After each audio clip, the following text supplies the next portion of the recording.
Well, hello, everybody. How are you on this beautiful Friday afternoon? It is November 22nd. You could call it the eve of the 61st anniversary of the JFK assassination. That is what we are here to do today. It's been a controversy forever. When Trump takes office again, will he release the files? Will we finally know what happens? Where is Leonard Nimoy, Mr. Spock, when we need him, in search of the truth behind who took out JFK? Was it Lee Harvey Oswald, a single shooter way far away up in this library depository, book depository, whatever, with a rifle that compared to today's standards is probably just a piece of shit?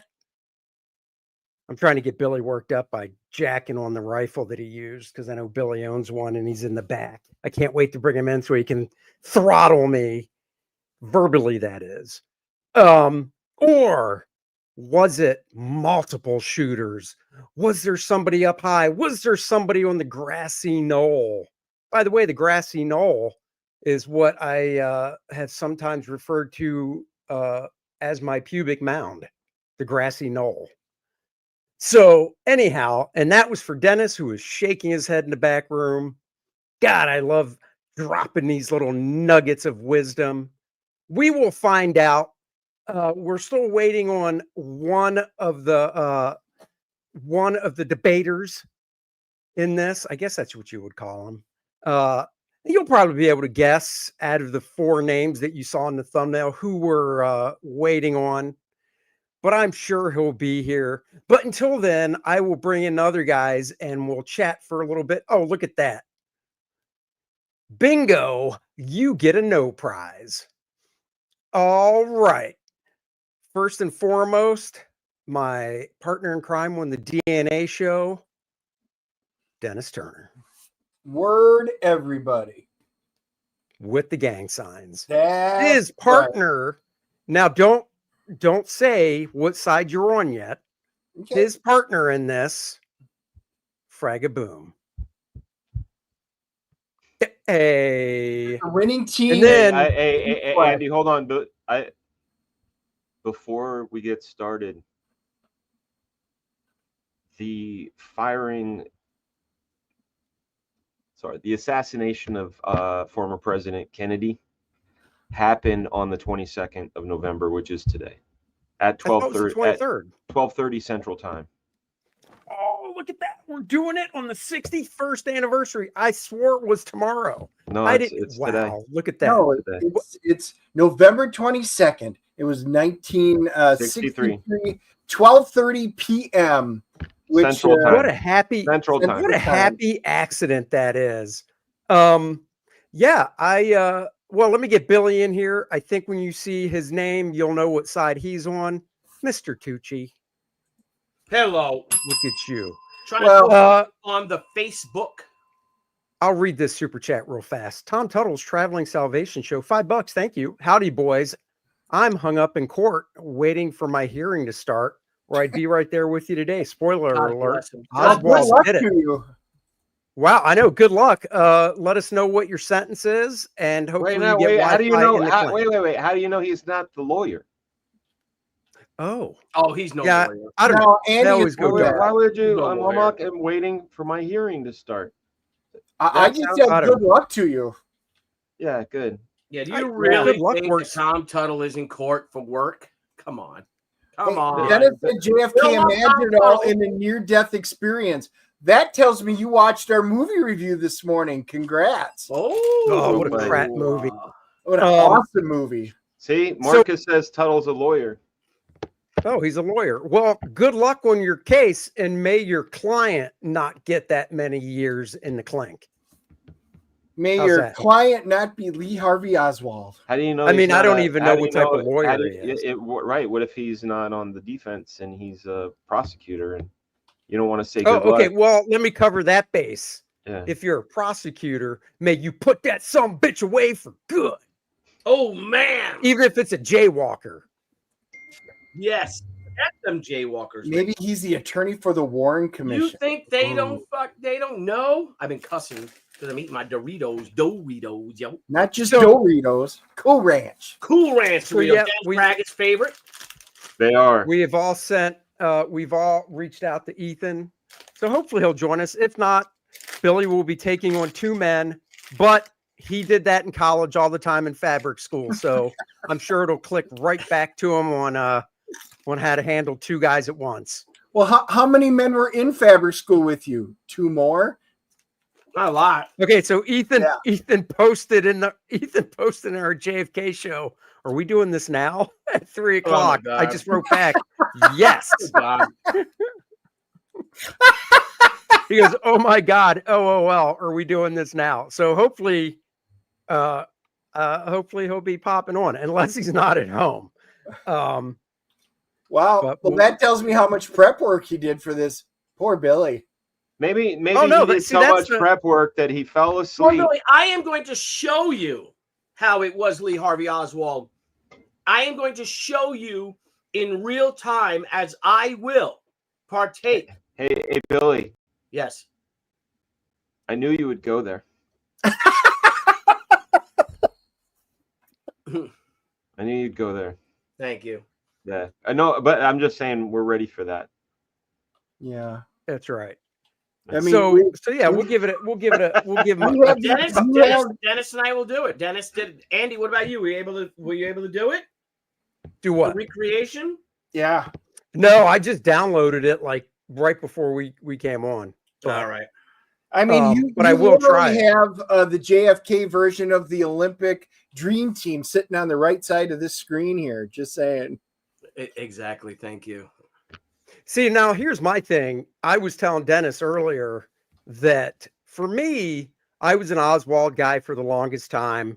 And I'm still really, honestly, I am really still on the fence about the whole thing. I do hope Trump releases stuff when he gets into office again. So I am on the fence. So for me, it's going to be kind of a learning thing because I haven't studied on this stuff. I've never been to Dallas where this happened.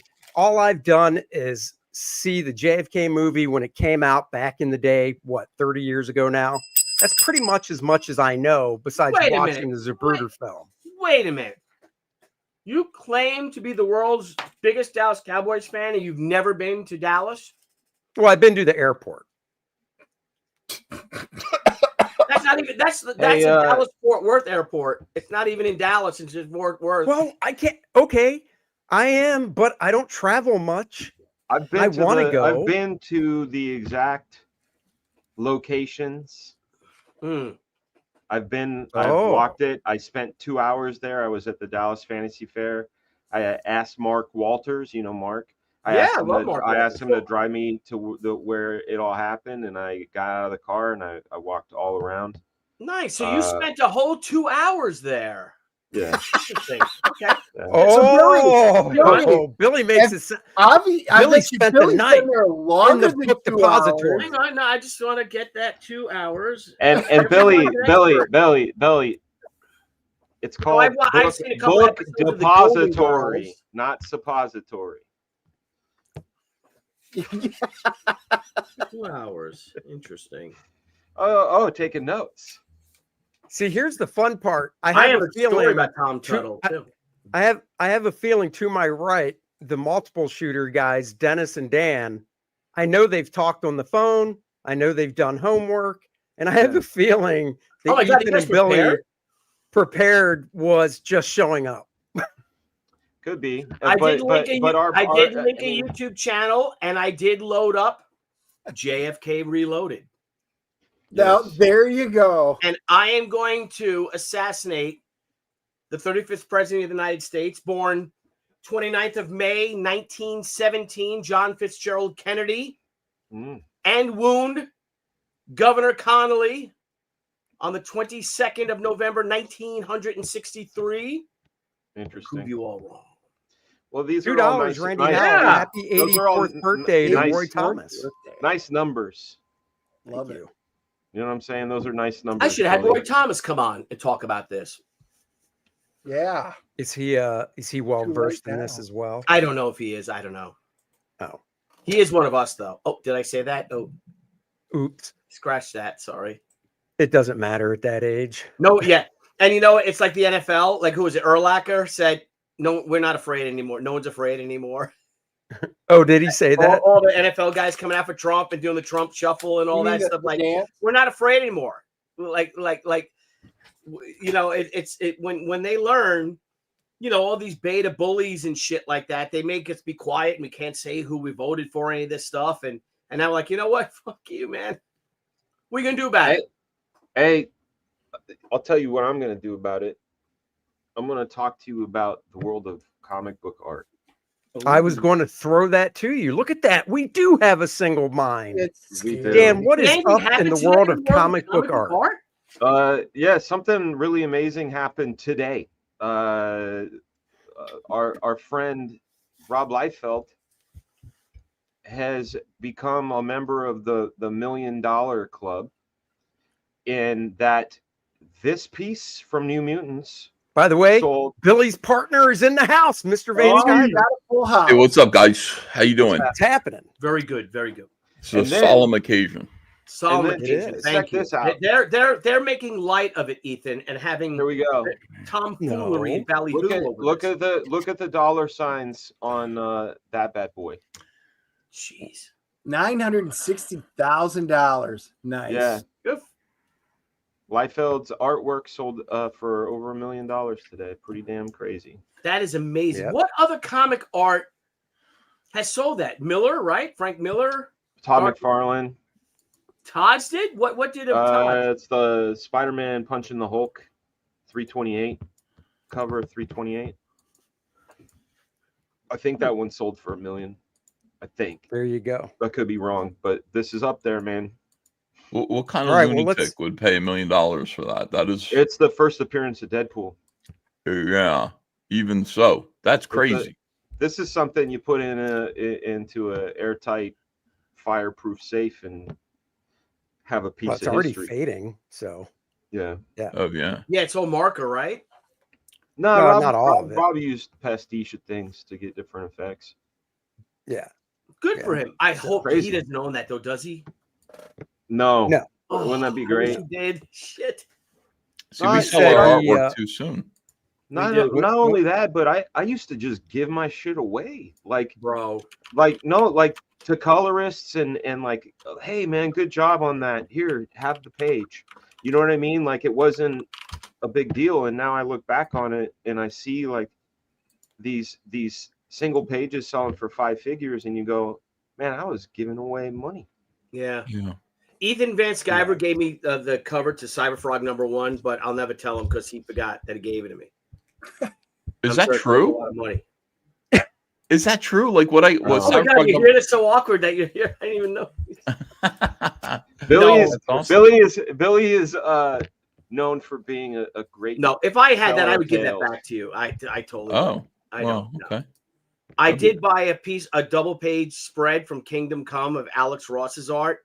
The double page spread from Kingdom Come #4, that massive one with Captain Marvel and Superman punching each other. I bought that at a gallery that he had a gallery showing for $4,000. Wow. He called me up really upset. He's like, dude, why did you buy that? I'm like, I'm supporting you. He's like, man, if you wanted that, you should have just told me. He goes, I would have sold it to you for $2,000. Yeah, but think about what that's worth now, man. Oh God, yeah. Well, I got a call a few years later from Sammy, from Sal Abertini, his rep. Yeah, I know Sal. He's Shazam, right? Yeah. He's like, yeah, he's Captain Marvel. He's like, you still want to? You saw that art, right? I'm like, yeah. He goes, you want to sell it? I'm like, I don't know, man. I'm like, let me talk to. Don't do it. Let me talk to Alex. Alex like, I don't care because I had the sheet. Alex Ross did a sheet that very few people have seen. I gotta make a cover out of that. That he just gave me. And he's like, I don't care, sell it. And it was sold to someone in Asia, and it was for a lot of money. Wow. Yeah, that's great. All right, well, let's get on to the reason for the season, which is the 61st anniversary of JFK's assassination is today. And Ethan, I was telling these guys before, I haven't really done a lot of homework on it. I saw the JFK movie when it came out 30 some years ago, whenever it was. I always just was an Oswald guy. But then, you hear more stuff and whatnot, and I see videos and whatnot. And I really am on the fence. Like, I hope when Trump is in office again, he does release the stuff so we can hopefully finally know. But I just thought this was something that would be cool because, you and Billy are the lone shooter Oswald guys, and Dennis and Dan are like, no way, multiple shooters. We got proof, blah, blah, blah. And I thought it'd just be fun to go back and forth about it. And then hopefully at the end, I can sit there and go, wow, you two, whoever it is, really have me leaning this way now. Oh, interesting. So it's the so in all hold on a second. So Dennis, everything that I said beforehand with us talking and all that, yep, I take it all back. We only have to convince Andy. No, you have to convince everybody watching as well. Okay. You guys have to flip these two guys, Ethan and Billy. That's what you have to do. Oh, we have to flip them. Here's the issue with that. I don't think anybody will flip anybody else. Once you're set in for life. So you have to be abducted by aliens or something. We'll find out. No, I don't think that's true. I don't think that's true either. I would just need to see evidence, any kind of evidence, not just supposition, not just I feel like, and it's obvious that, and you're so naive if you don't think that. I just need to see concrete evidence. You and I sound alike. That proves something other than what is the most likely, most obvious, and the story with which all of the evidence points to and has for 61 years, despite the fact that so many people, and we're talking about millions of people, have written books, have done, interviews, television shows, researchers, amateur and otherwise, the opportunity for so many people who would have been involved to come forward and say otherwise. Conspiracies like this just do not happen and stay quiet for so long. They just don't. Somebody will open their mouth. Somebody will come forward and say, I got something to say. I'm on my deathbed.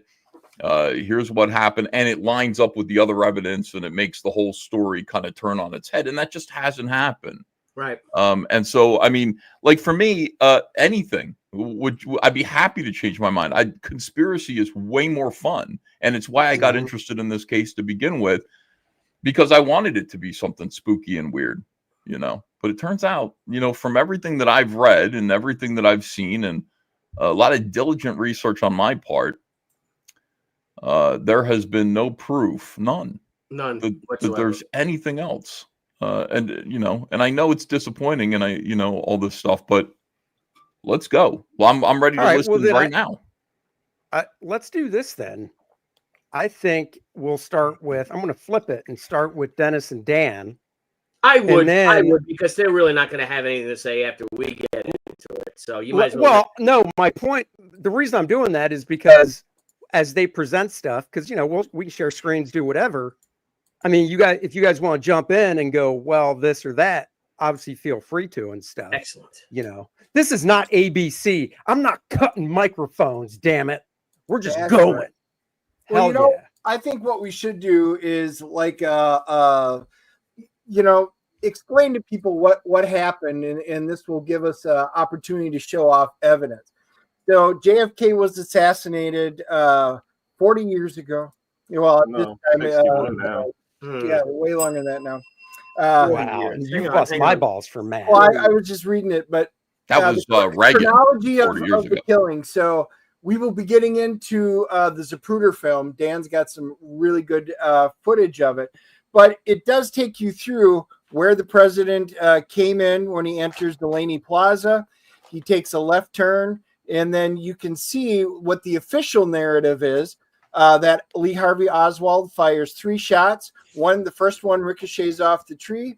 The second one, hits, and you can see at the number 2 spot. And then number 3, you can see where the third one hit. And we'll be able to compare all of these with the Zapruder film. And then we will talk about the magic bullet theory, how the first bullet supposedly entered Kennedy's back. Second bullet, first to hit him, but second bullet right, fired, first to hit.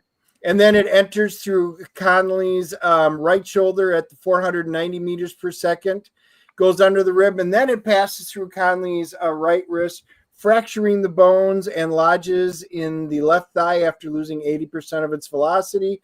And he survived. And that's all in the second shot. Are you saying how many shots were fired according to you? Officially, 3 shots were fired. According to the Warren Commission, and those are the 3 shots. Okay. We will be able to show that there were more than 3 shots fired as part of our supposition. Interesting. According to the Warren Commission, the second shot missed. I don't know if you guys know that. The Warren Commission got it wrong. They said the first shot was the one that hit Kennedy through the neck. They didn't know that there was a shot before the car turned the corner. They didn't know that. So they got it wrong. But yeah, the official story is 3 shots. People have come to understand that the first shot missed. Second shot hit JFK and Connolly, went right through. That's the magic bullet. And then the third shot is the headshot. Yeah. So the third shot, I was going to ask, the third shot is the one in the Zapruder film that's real nasty and stuff. That's the third shot. That's the third shot. But why even talk about it when we could look at it? But the point to notice is that according to the Warren Commission, the 3 shots were fired and they hit him from the back. So all 3 shots were from the rear. Right. Yeah. Okay. So here we are. I'm going to go big on this. This is Can you make that bigger? What do you mean make it bigger? That's as big as the window can get. Okay. Well, I don't know. Yeah. No, I mean this is the size of the thing. And that shows everything. That shows in between the real holes there. So it's the most possible amount of information. Yes. And it's been as stabilized as possible. So this is supposedly after the first shot, right? Because he's rounded the corner here. Yeah. So he's coming along. And you can see this little girl in red. Now, hold on a second. Yeah. All the way to the right-hand side of the screen, you'll see a girl in a white sweater and red. You'll see that she's just turned around and looked towards the book depository. That's because she's running after the car. Now, watch her stop and turn because she heard the shot. Okay. People suppose that's the first shot there. She's like, what the hell? But then why didn't she stop? Because she's still running after the car. Ethan's right. The first shot was fired in frames 160 to 166. That's when the first shot was fired. So he was already around the corner then. So that graphic, the graphic that they supplied from 21 years ago is inaccurate. And I noted that too because the bane of my existence on the Zapruder film is this road sign here, and it's the bane of everybody's existence. It is. It's not even freeway. Yeah. It's not. It doesn't even. It doesn't even show up in the timeline drawing. So Kennedy's still waving. Maybe the little girl stops with the second shot. Maybe she stops with the second shot because there she is now. She's ground to a halt, and I think you see her turn away. Right. That's interesting. So boom, right, and then so right around here is where Kennedy gets shot. Okay, because by frame 225, he's holding his throat. But this is also supposed to be the shot that Governor Connolly was hit with. Forget about Kennedy's behavior right now and just focus on Connolly. Does this seem like a man who's been shot through the back, wrist, and leg? 100%. Why would he turn we're talking to the about president? JFK? No, I'm talking about Governor Connolly. Oh, Connolly. Okay. He seems rather calm for being basically hit with 1 bullet 3 times. He does not. Look at he turns around. What's going on, President? He's also paralyzed at this point, dude. Think about that. He can't. Bam in the shoulder. Bam in the shoulder. Bam in the wrist. In your thigh, dude. You'd be like, "Fuck!" This guy isn't so doing wait, that. this one bullet, because like I said, you guys know so much more about this stuff than I do. Okay, this Andy, one yes, bullet that hit him. This one bullet that hits Kennedy here, and this is what it all happens behind the sign, which really fucking sucks. Fire not shot here. No movement from Kennedy, right? Bam. Oh, my throat. Yeah, so look you're at saying that you're saying John Connolly was not shot at this moment? I don't see how he was hit with that bullet. When was he wounded? He would have been hit with that same shot.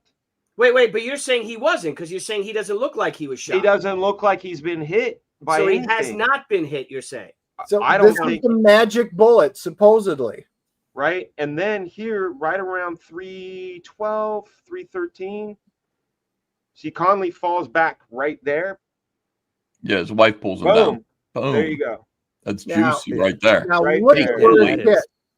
Okay, in the front. That's not where it hits. That's the exit. No, yeah, but if that's the exit wound, his head wouldn't fly back. Sure it would. No, it wouldn't. No. From getting hit like that? Dude, hit you in the back I'm of sorry. your head? When I've seen watermelons, apples, all these things with slow-mo shot, the force of the blast pushes the way of the blast. It doesn't send you back and forth. Sure would. It would snap your head back. Because so Dan, this is my thought on what you said about the apples and watermelons. I don't think that's a good comparison because they're not attached to a neck, to a body. So like Billy's saying, if somebody comes up to you and just whacks you on the back of your head real quick, you might do this. Okay, but he's showing you evidence right now. Dr. Robert McClellan, the Parkland surgeon that was on duty that day, he was in the trauma room. He was asked to assist with the tracheotomy because he had been shot. First shot went through his neck, which is why you saw him doing this. He assisted with the tracheotomy. He came behind the president, behind his head, and he announced to the other doctors present that there was a wound of exit at the back of his head. McClellan was 18 inches away from the president's head for a good 7 to 8 minutes while he worked on the procedure. But he announced to all the other doctors and nurses there that there was a wound of exit at the back of his head. Right. He was wrong. That's good. Keep going. No, keep talking, Dennis. Yeah. Go ahead. I'm sorry. Hold on. I gotta find the other piece. So for further evidence, there were two motorcycle officers. We might be able to go back and see that. They were riding from the left rear behind the presidential vehicle. Both motorcycle officers were splattered with brain tissue. One officer, Bobby Hargis, was struck so hard that he thought he had been hit with a bullet that day. Pieces of the president's skull were found in the left rear. This nullifies the concept that Kennedy's head was moving towards the shooter. So, shot from the front. I have another video. Where's the entrance room? He gets hit in the two motorcycles. Gets put up 313 again. Pull up frame 313 again. I will, but just give me a second. This is about a Secret Service agent. Yes. Yeah, this is weird. Yeah, this is very weird. Plus, the door is not closed. And then he's like, "What do you mean stand down?" Yeah. Okay, I guess. What the fuck? Yeah, I've seen that. Yeah, what's this all about? Hey, don't protect the president? Mm-hmm. Yeah, it's definitely weird. Very weird. We're not talking about conspiracies. We're talking primarily about if there was one shooter or two. Well, I mean, we can talk about all of it, but I mean, we'll talk about all of it. Let's put this one to bed first, and then move on. Okay, you want me to bring that bring 313 up again, Dan? You got it. Let me grab it.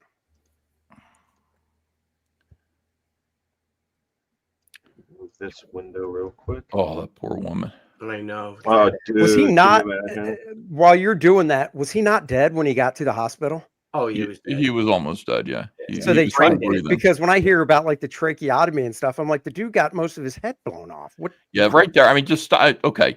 So as you know, the Secret Service you know, despite what you want to think about physics, I mean, you know, you see a lot of movies, you see people get shot and get blown away like this. That's not how bodies react to bullets. Bullets are really small and really fast, and they don't really have that kind of, they don't hit you like a fist. They don't hit you like a baseball bat, which is what people want to believe here. They're real small, and they're moving so quickly, they puncture you. For example, I mean, you know, pull your door out, pull your, you know, your door out on hinges, and then fire a bullet through it, and see if the door moves the way that the bullet. No, the bullet's going to go right through the door. The door might not even move at all. Bullets go real fast. They don't cause impact like that. So whatever's causing him to move back into the left is not the bullet. It's more likely a reaction to the fact that his brain has just been disrupted and his body is spasming. It looks that way, though, doesn't it? Which has caused 61 years of people flipping out. But as you know, an entrance wound, you know, is small, and an exit wound, the bullet comes out, and then the spray goes in the direction that the bullet is coming out.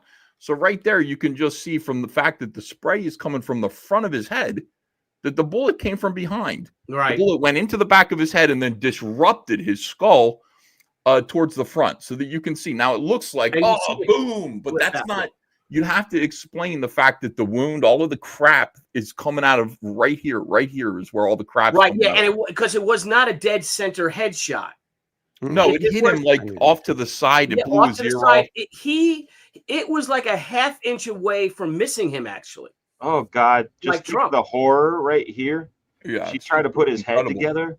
But you can see, like, that's not what, you know, if he were hit from the front or the side, if he were hit from the grassy knoll, well, you'd say goodbye to Mrs. Kennedy, because the bullet would have passed through her too. Because, I mean, she is right in the path of a bullet right there. It would have hit her in the shoulder, would have hit her would have hit her somewhere. Yeah. And it didn't.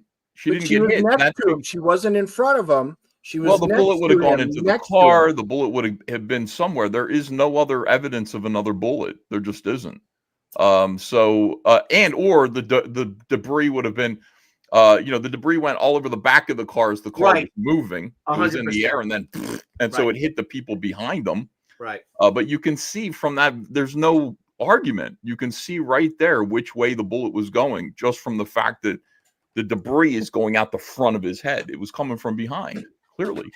Right. And now, but I mean, his body going backwards has been very confusing. It really looks like physics work that way.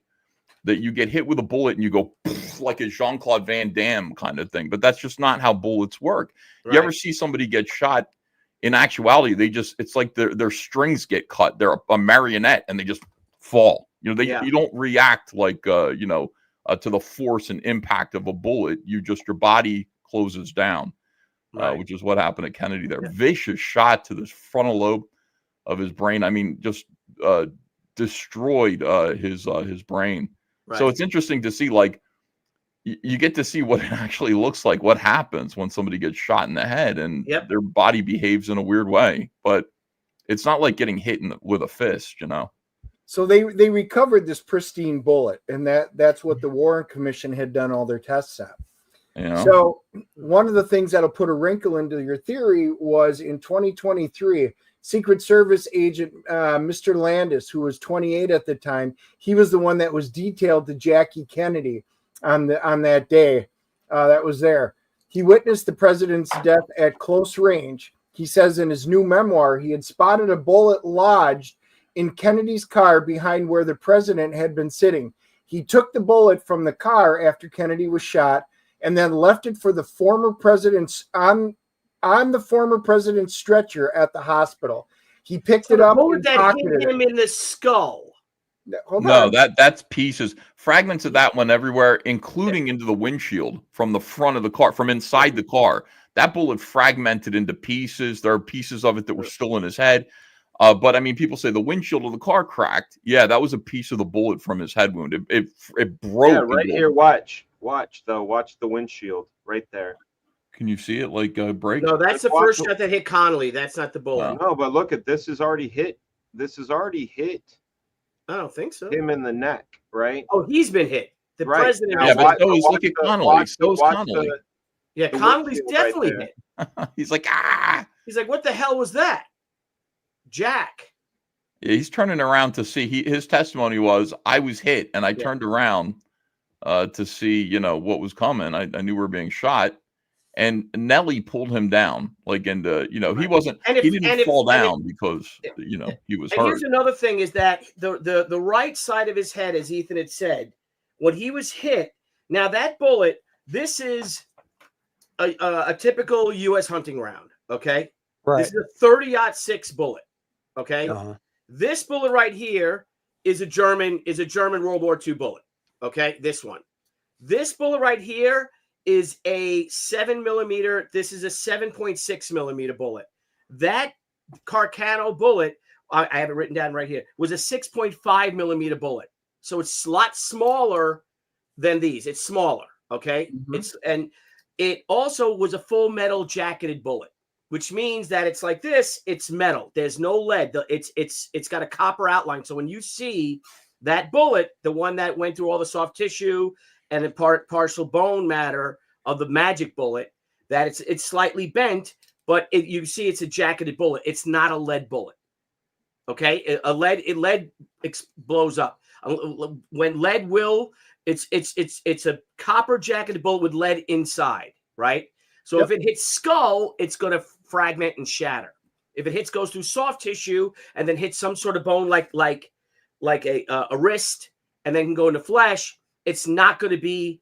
It was slowed down to that point. Like the first bullet that hit them went through JFK's soft tissue. I mean, it just went out his neck and it came through. Yeah. And then it went through the front seat, went through the front seat and into Connolly's back. And you can see the wound in Connolly's back is shaped like a bullet long ways because the bullet was tumbling in midair, passed through him, blew off his nipple, or almost blew off his nipple, which is pretty funny. And at that point, and it was all soft flesh. At that point, the first bone that it hit was his wrist, but it was already significantly slowed down by all of the soft tissue and the seat and everything that it passed through first, bounced off the bone in his wrist and lodged itself in his leg loosely. It, you know, fell out. It didn't do much damage to his leg, to his thigh. And it was found. They're saying it's in mint condition. That's a dishonest thing. It's actually flattened on one side. Where it hit the wrist. Deformity. If I can share my screen real quick. Yeah. But one of the points that I was saying was the doctor not only mentioned it, but Angry Gamer was right. All of the trauma room doctors testified on that day that the back of his head was gone by a bullet that had entered from the front. But they were wrong. The doctors that were there. You can see the video evidence. Counselor, if I may have the floor, Mr. Turner. No, we can't see the video evidence. You can't. John F. Kennedy was primarily. No, that's the third shot, though. That's the biggest problem. This is the first or the second shot, depending. This is the first shot that hit them, but the first one that allegedly happened from the book depository. Right.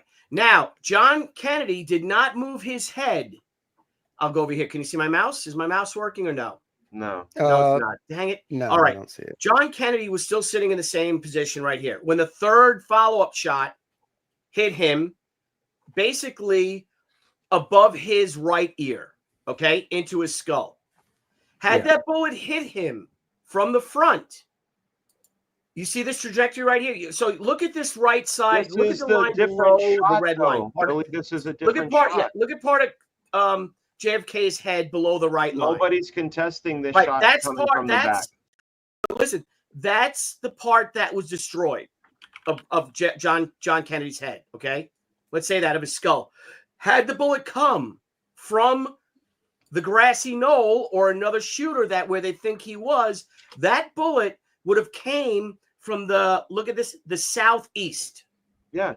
And the other side of his head, the left side of his head would be missing, because that bullet would have went in through the lower left-hand part of this oval and exited through the upper right-hand part of the oval.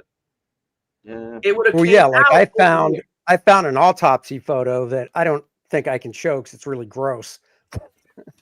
Well, we've all seen it. But I mean, it looks like that trajectory that Billy showed with it coming from back here and then taking out like that.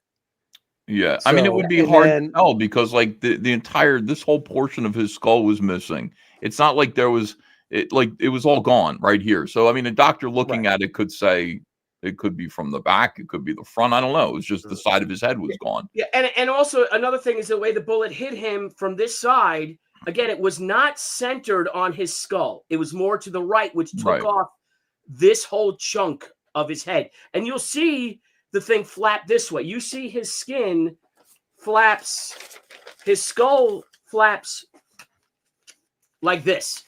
You see the inside of his skull. Had that bullet come from here, the entire back of his head would have been out. Yeah. This part, his left side of his head was completely intact. And if I may share something else, that there was a recreation of this assassination attempt that was done with the magic bullet Dan Fraga was talking about to prove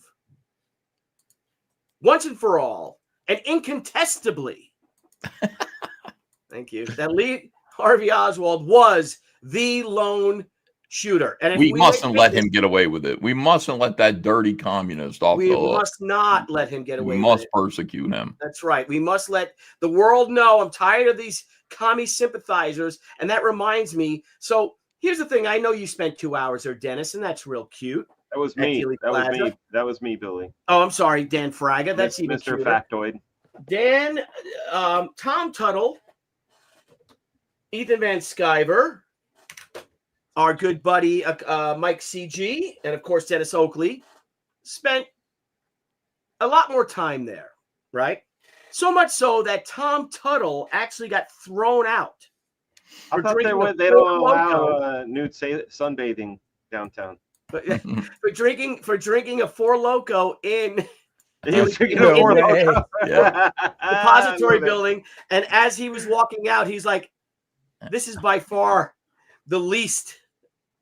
What did he say? He texted me how he said, "This is by far the least. This is far from the worst thing that was ever brought into this building." He said when they're throwing him out before. But let's watch this for a bit. Just indulge me if you may. I'll see if I could scoot up a little bit. If this guy is getting ready, he's checking wind. Again, here's the bullet. He's going to get ready. So Mythbusters? This is Mythbusters? Yeah, this is older than Mythbusters, it looks like. Fired a single shot.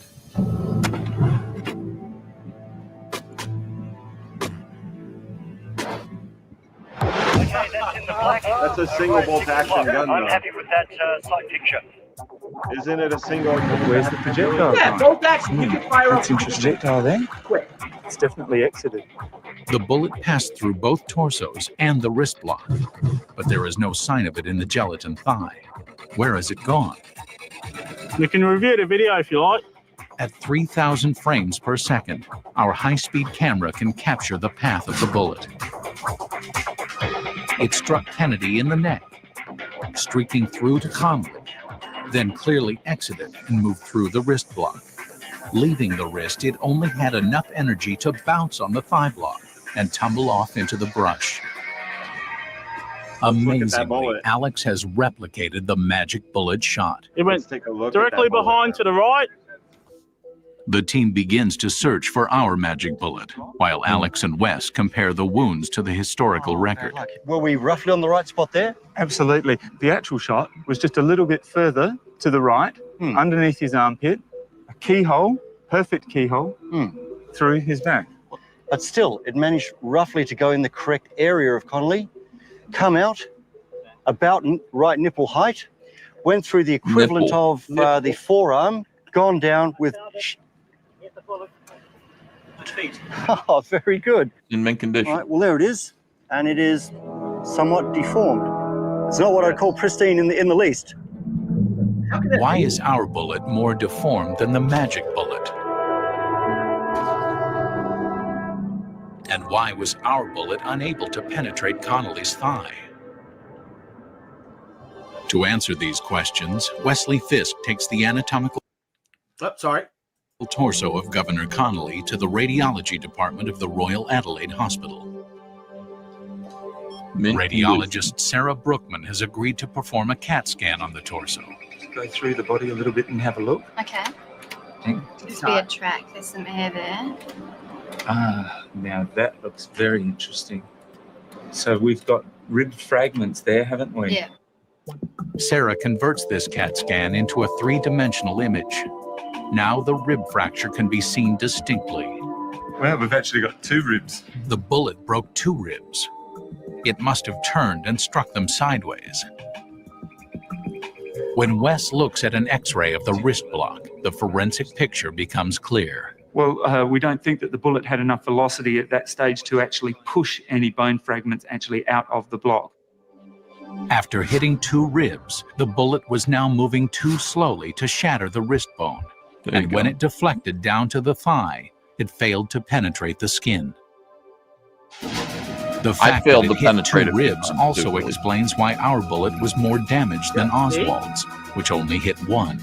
Nevertheless, our shot has almost exactly duplicated the path of the magic bullet. And the results, I believe, have taken the magic out of that bullet. We demonstrated 6 wounds with that one shot, even though we had one projectile that slammed into 2 ribs.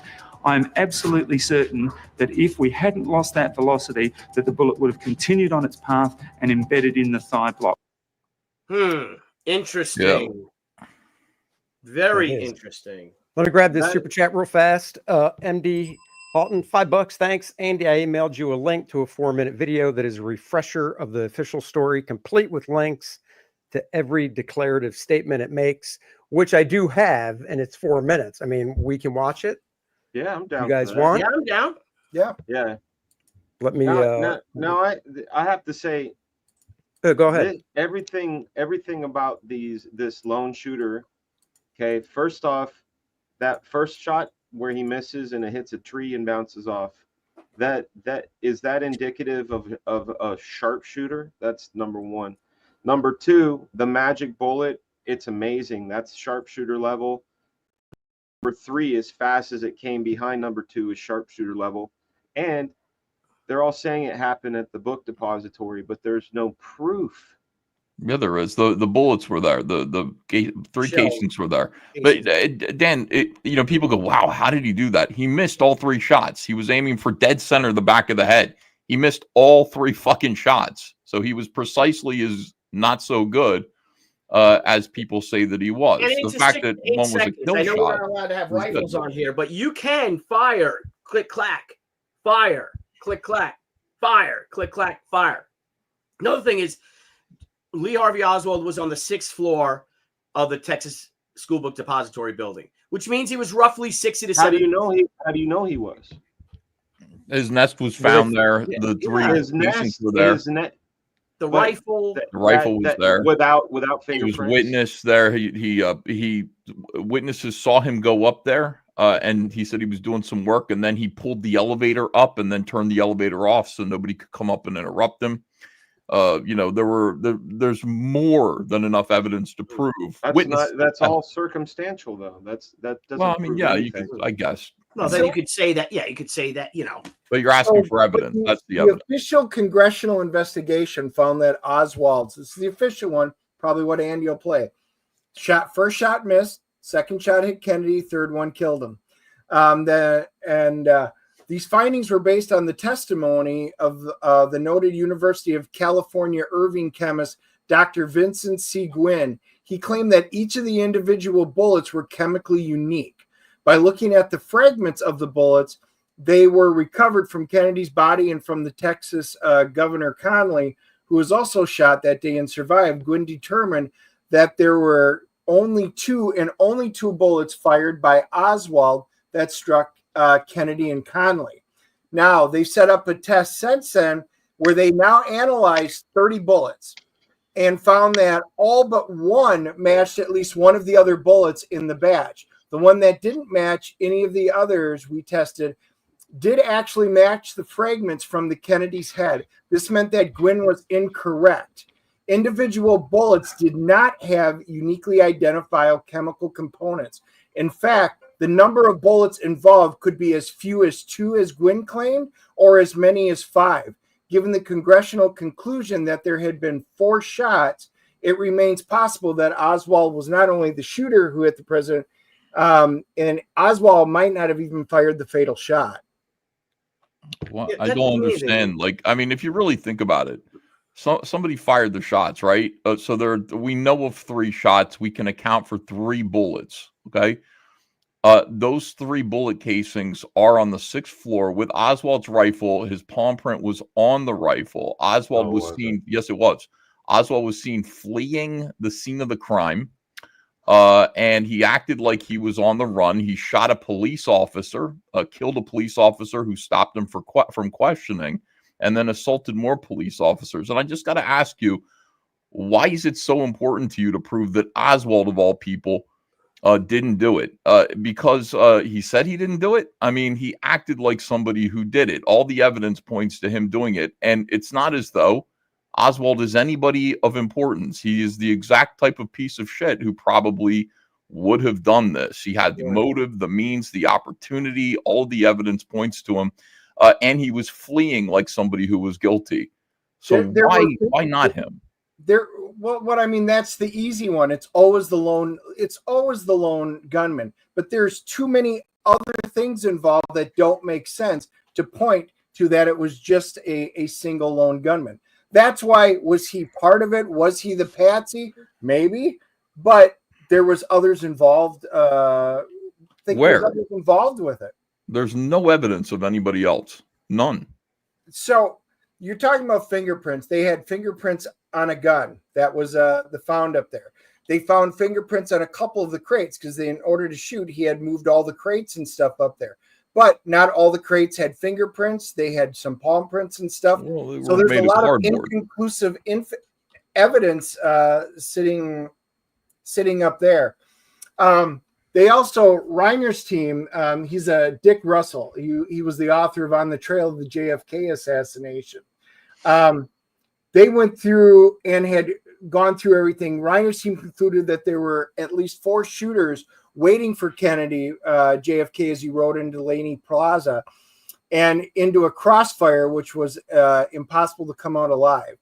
And then they break down. They do a nice podcast, but one of them was on the 6th floor of the depository. One was behind a picket fence on the grassy knoll. One was in the Deltex building across the street from the depository. And one was in the county records building. Another was stationed at an overpass adjacent to the grassy knoll. They even get down to figure out where they identified who they think they were. Hermando Diaz Garcia, he was a Cuban exile. John Sutra, which is the French assassin who tried to kill President Charles de Gaulle. Charles Nicoletti, Chicago mobster. And Jack Cannon, a CIA operative. These were the rogue individuals who could have been working separately, or were they part of a conclusion in there? Again, I'd love to talk about this, but what we're talking about was Lee Harvey Oswald, the lone gunman. And I have to say, again, I was a conspiracy theorist. I have books. I have The Men Who Killed Kennedy. Ethan and I were talking about it when we first went 12 years ago or 11 years ago, actually. We went on the 10th anniversary or a few months afterwards. Yeah, I think it was January of 2014, actually. And I came out after we went to the Oswald's boarding house. We went to the Texas School Book Depository. We went to the what's Ruth's name? Her home. Ruth Payne home. And we went to the library. And all of this led, without a shadow of a doubt, to me, that Lee Harvey Oswald, from his palm print, was lifted from the rifle. But nowhere else. So he just holds things like this. Well, shoot a rifle, you're gonna have your palm. And they say that his fingerprint was on the trigger, but it was so long after they actually tested that it was too inconclusive or faded. But they said that it was his. But who knows how many of these other guys are actually? But the rifle belonged to him. I mean, they traced the rifle back via the mail order coupon that he purchased it with. They can account for the money he spent. Where it came from, the rifle was clearly his. So but there was no gunpowder residue on his cheek. And if you're going to hold it, and Billy knows this from firing, if you're going to shoot, there will be traces of gunpowder residue on your cheek. Yeah, but not really with a bolt action rifle, though. The bullet is not a semi-automatic rifle that when you shoot a semi-automatic rifle, you shoot an AR-15, you shoot an M14, you shoot an M16, an M1A1, a semi-automatic shotgun, it ejects the shell. So pow! When you shoot a bolt-action rifle, for the most part, that is all that's contained in the barrel. There's no spray. And then you have to eject the shell afterwards. But you have to do that manually, which gives you seconds with it. So that gas is all released. When you shoot a semi-automatic rifle, why people have residue on them is from the gas ejecting the shells. So like you guys are getting pushed into a weird corner here where, and this is the thing, like people get upset about this as they get pushed into this corner where it's like the rifle can be traced to Oswald. It belonged to him. It was found on the 6th floor depository, hidden in between boxes, on the way, on the path that Oswald would have taken to take the stairs, because the elevator, Oswald closed the elevator down. He was seen by witnesses on the 6th floor with nobody else because they had gone to lunch and they left him there alone. Okay, so he was seen by witnesses on the 6th floor. There were shell casings on the floor that came from the rifle that belonged to Lee Harvey Oswald. His palm print was on the rifle. His fingerprints were on some of the boxes that were, it doesn't matter. He would have been in a position to move those boxes anyway. That was his job. But there was a sniper's perch in that window. A black kid saw Lee Harvey Oswald from the ground with a rifle in the window. So you guys are in a position now where you have to explain why an Oswald lookalike happened to use Lee Harvey Oswald's gun. Where's this? Show me this. The black guy, the witness of Lee Harvey Oswald. Okay, how do you think they knew? A black guy reported to a police officer, said there's a 30-year-old man wearing a white shirt, he's got light brown hair, and he was firing a rifle from that window. And that's basically how they had the composite description of Lee Harvey Oswald, which is why the police officer pulled him over on the street, because they're saying, we're looking for a guy that matches this description. He's wearing these clothes. And that's why Oswald was pulled over in the first place. Right. So I can pull up that guy if you want to. Hold on a second. Yeah, please do. And in the interim, being that Lee Harvey Oswald's 70 feet in the air, there's a lot of crowd noise. People are cheering for the president, waving to him. You have the sounds of the motorcycles going, the cars, the vehicles. People still heard the shots. Had there been someone where they think the most. And we went to the grassy knoll, Van Sciver and I, that if you fire a rifle from there, from the grassy knoll on the ground, have any of you been around a rifle being fired without hearing protection?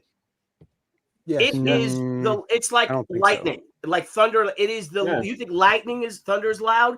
It can't even compare to the sound of a rifle shot. It would have freaked out, terrified everyone, and they would immediately turn to the grassy knoll or fell to the ground if they heard that sound. Same thing. What do you what do you think about? So Jim says, look at the rifle they found in the picture of Oswald with the rifle. One has a side-mounted sling. One has a bottom-mounted sling. But is that not? I mean, I don't even know about that. I should get my rifle. It's such a small thing. It's like I don't know, and it's probably not true. But Howard Brennan there is the guy who, again, told the police officers. Now, he explained what Oswald looked like. Now, he was brought to a lineup, and famously, he refused to positively identify Lee Harvey Oswald as the guy, because he said, well, the guy I saw in the window didn't look as disheveled as this guy does after he'd gotten his ass kicked by the cops. But probably, Howard Brennan, who was black in Texas in 1963, was afraid of identifying the guy who just shot JFK positively. There might be some nasty consequences, but he's the reason. He's the guy that an ABB was sworn out on the guy, a description of Oswald that came from Howard Brennan there, who pointed to the 6th floor window and described pretty much Lee Harvey Oswald. So. Okay, but if you want to talk, you're talking testimonies of that. In 1981, Gene Hill and Mary Mormon indicated, because they were there, that there were shots fired from the grassy knoll area. And that's what they thought. In a different book, Gene Hill famously described hearing the shots from multiple directions and was able to point out the depository, and then over there. And yeah, but I think if you shot a rifle down there on the ground. No, I know, dude. I hunt in the hills. I actually hunt in hills, so you know how it echoes when it shoots off. Yeah. So I get that. But are there silenced guns though? Not then. No. Well, I mean, if there was someone, there could have been someone on the grassy knoll, but I mean, if there was, they didn't hit anyone in the car. So, no. I mean, there could have been. People say there's no evidence that there was anybody back there. There's no photographic evidence. They've had to concoct photographic evidence with the badge man. Evidence there in the Knicks. So it's a different set of films. And the Knicks family, I've actually got the thing for it. They had the commission had paid them $5,000 to lease the Knicks film, which was shot from Elm Street, and when they videoed it, it went through and was able to videotape the grassy knoll. So it was shot. The assassination was shot from a completely different angle from across the street. They had taken it into custody, and then long and short of it was, it showed a lot more on the film, and it was a much higher quality.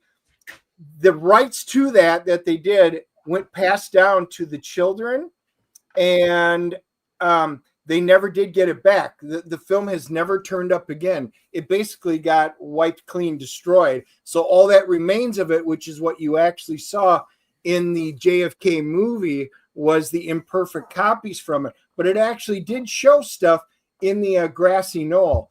And the police department, they had an open mic, and it was actually recorded from one of the police officers on the motorcycle. They recorded the assassination.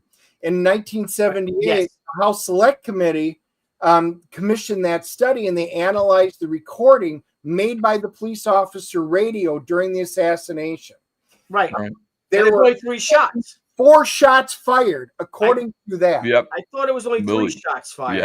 Yeah. Right. But the audio evidence shows that there was 4 shots, and now that started. I thought the audio evidence only showed it was 3. It was debunked. The audio evidence proved that as it turned out, that was convincing enough to make the House Select Committee on Assassination say, yeah, maybe there were 4 shots. Holy shit, that would mean a conspiracy. So they ruled that it was a conspiracy. But that audio evidence was later debunked by the fact that police officer's motorcycle was not where they thought it would be in order to record those 4 shots. And not only that, the recordings happen because you can hear talking between the police officers at the same time that the shots are supposedly happening. And what the police officers are saying is, get down to the hospital right now. The president's been shot. Boom, boom, boom, boom. Wait a second. How are they know that already? So the timing was really wrong. That tape has been thoroughly debunked at this point. Well, they could be backfires for those Harleys too. When you hear it, it's it